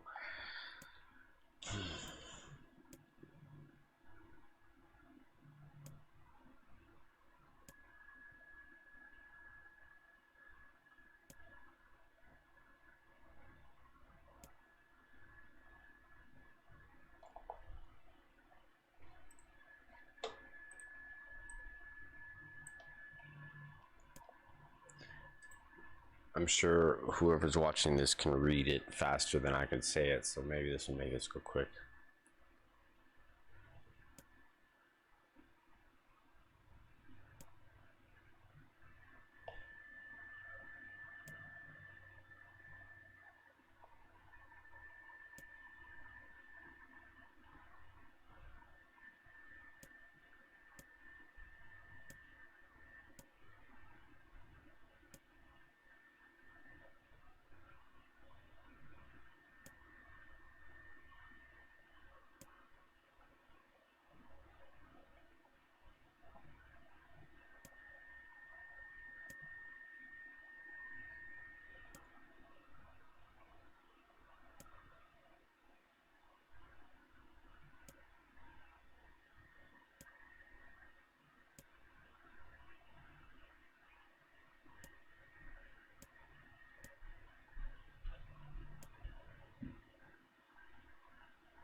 Yeah.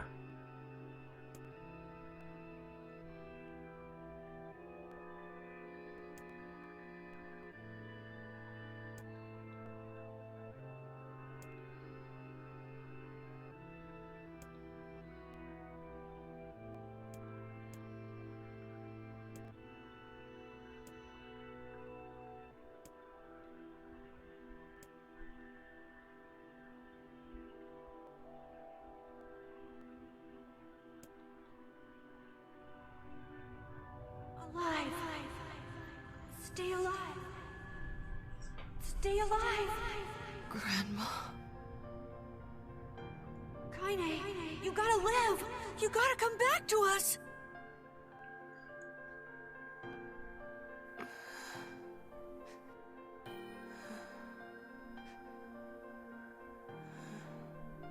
Oh, hey.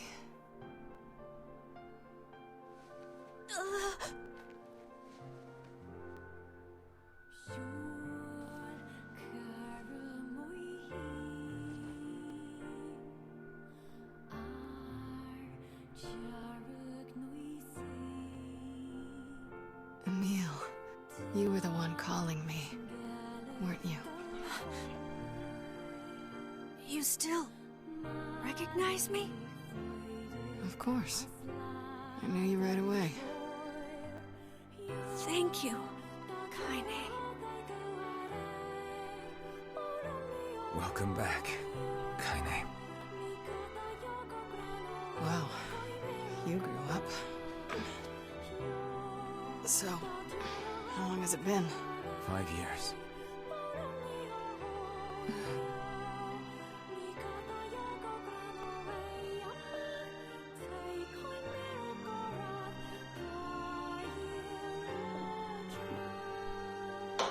Yes.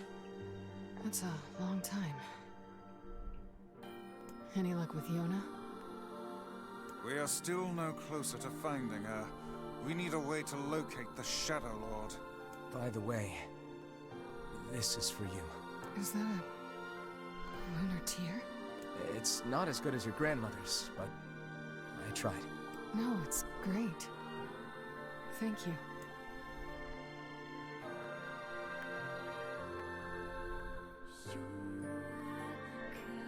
Kaine waking from her long petrified sleep.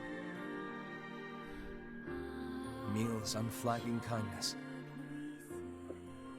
Our reunion was a happy one. We let it wash over us like rain. That is, until Devila and Popola had to go and ruin it all.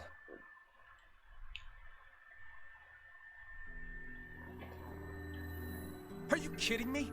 You can't be serious. Please try to understand. People are tired and scared, and I'm sorry. I'm sorry you have to bear the brunt of that. This is crap, and you know it. It's okay. We can sleep outside. No one's sleeping outside. You and Kaine saved this village, and now they want to run you out? People are afraid of us. And really, I understand. I mean, as long as you're still with us, I can deal with it. Right, Kaine? I'm used to sleeping outside. But... We'll see you later. Sorry about this.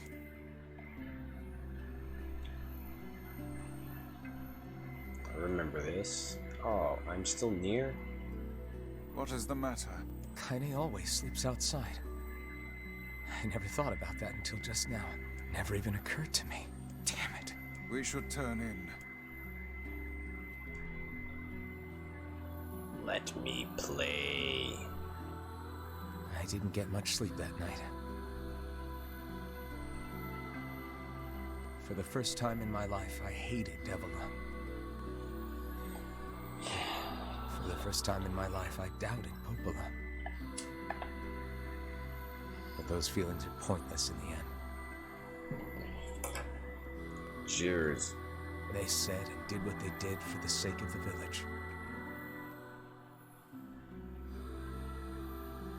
To protect it from the horror of the Shades. Cheers.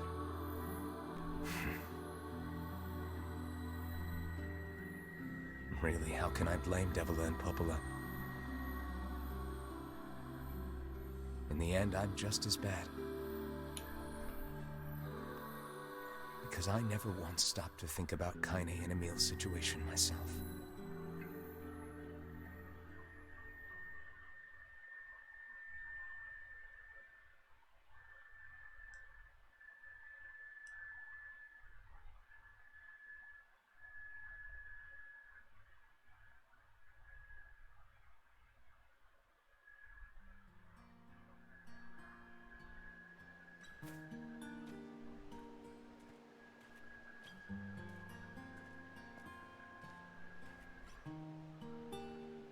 I should apologize to Kaine and Emil, but what good would that even do? I got a fire going. Wait, is that?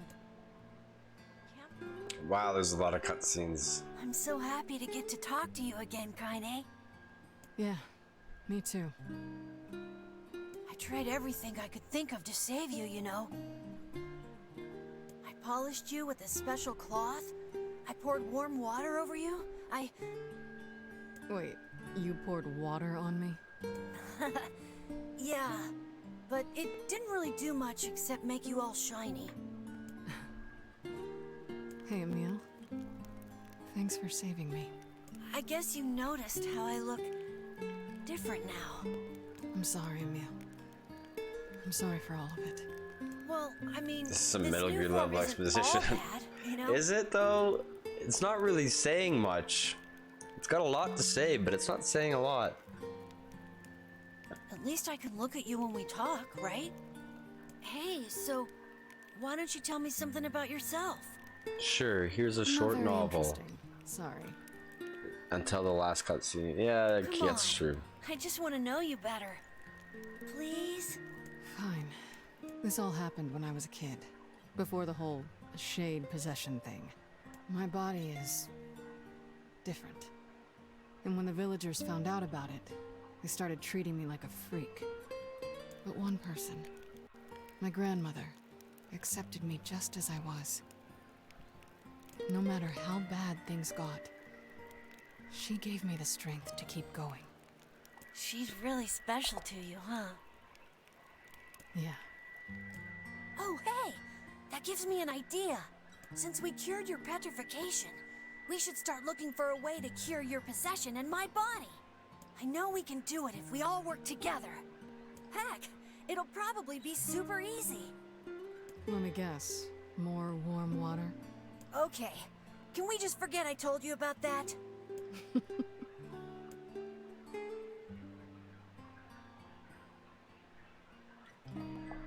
Oh my god.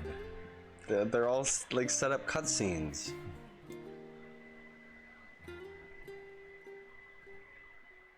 That wasn't not necessary.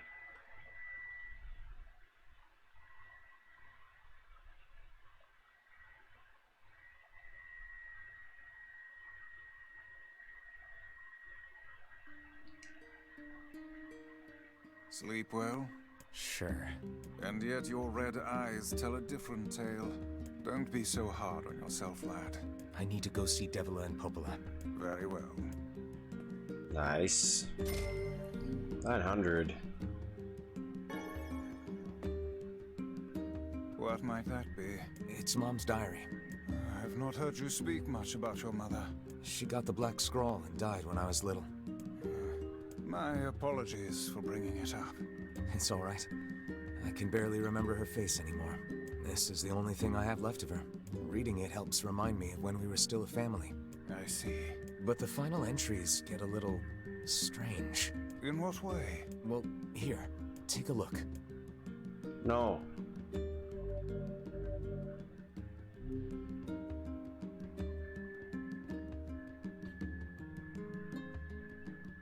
Say there. Can you not hear me?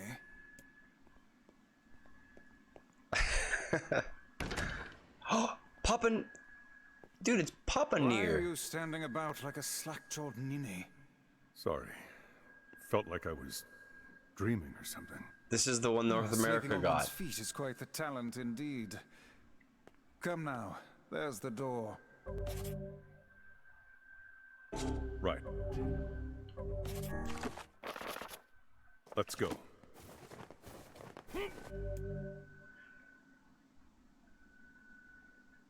No. No, no. Alright, that's DLC. Noted. That's weird. It was Papa Nier. Huh. I'll have to look into that. But that's where we're gonna have to save it anyway, if I can get out of this house. My word. Something wrong? I feel as if I've just awoken. I know what you mean. Okay. We're out. We're out. We're out. The good news is all quests are done, so we don't have to do any of that shit. So let's just beeline to the ending. Today's Thursday?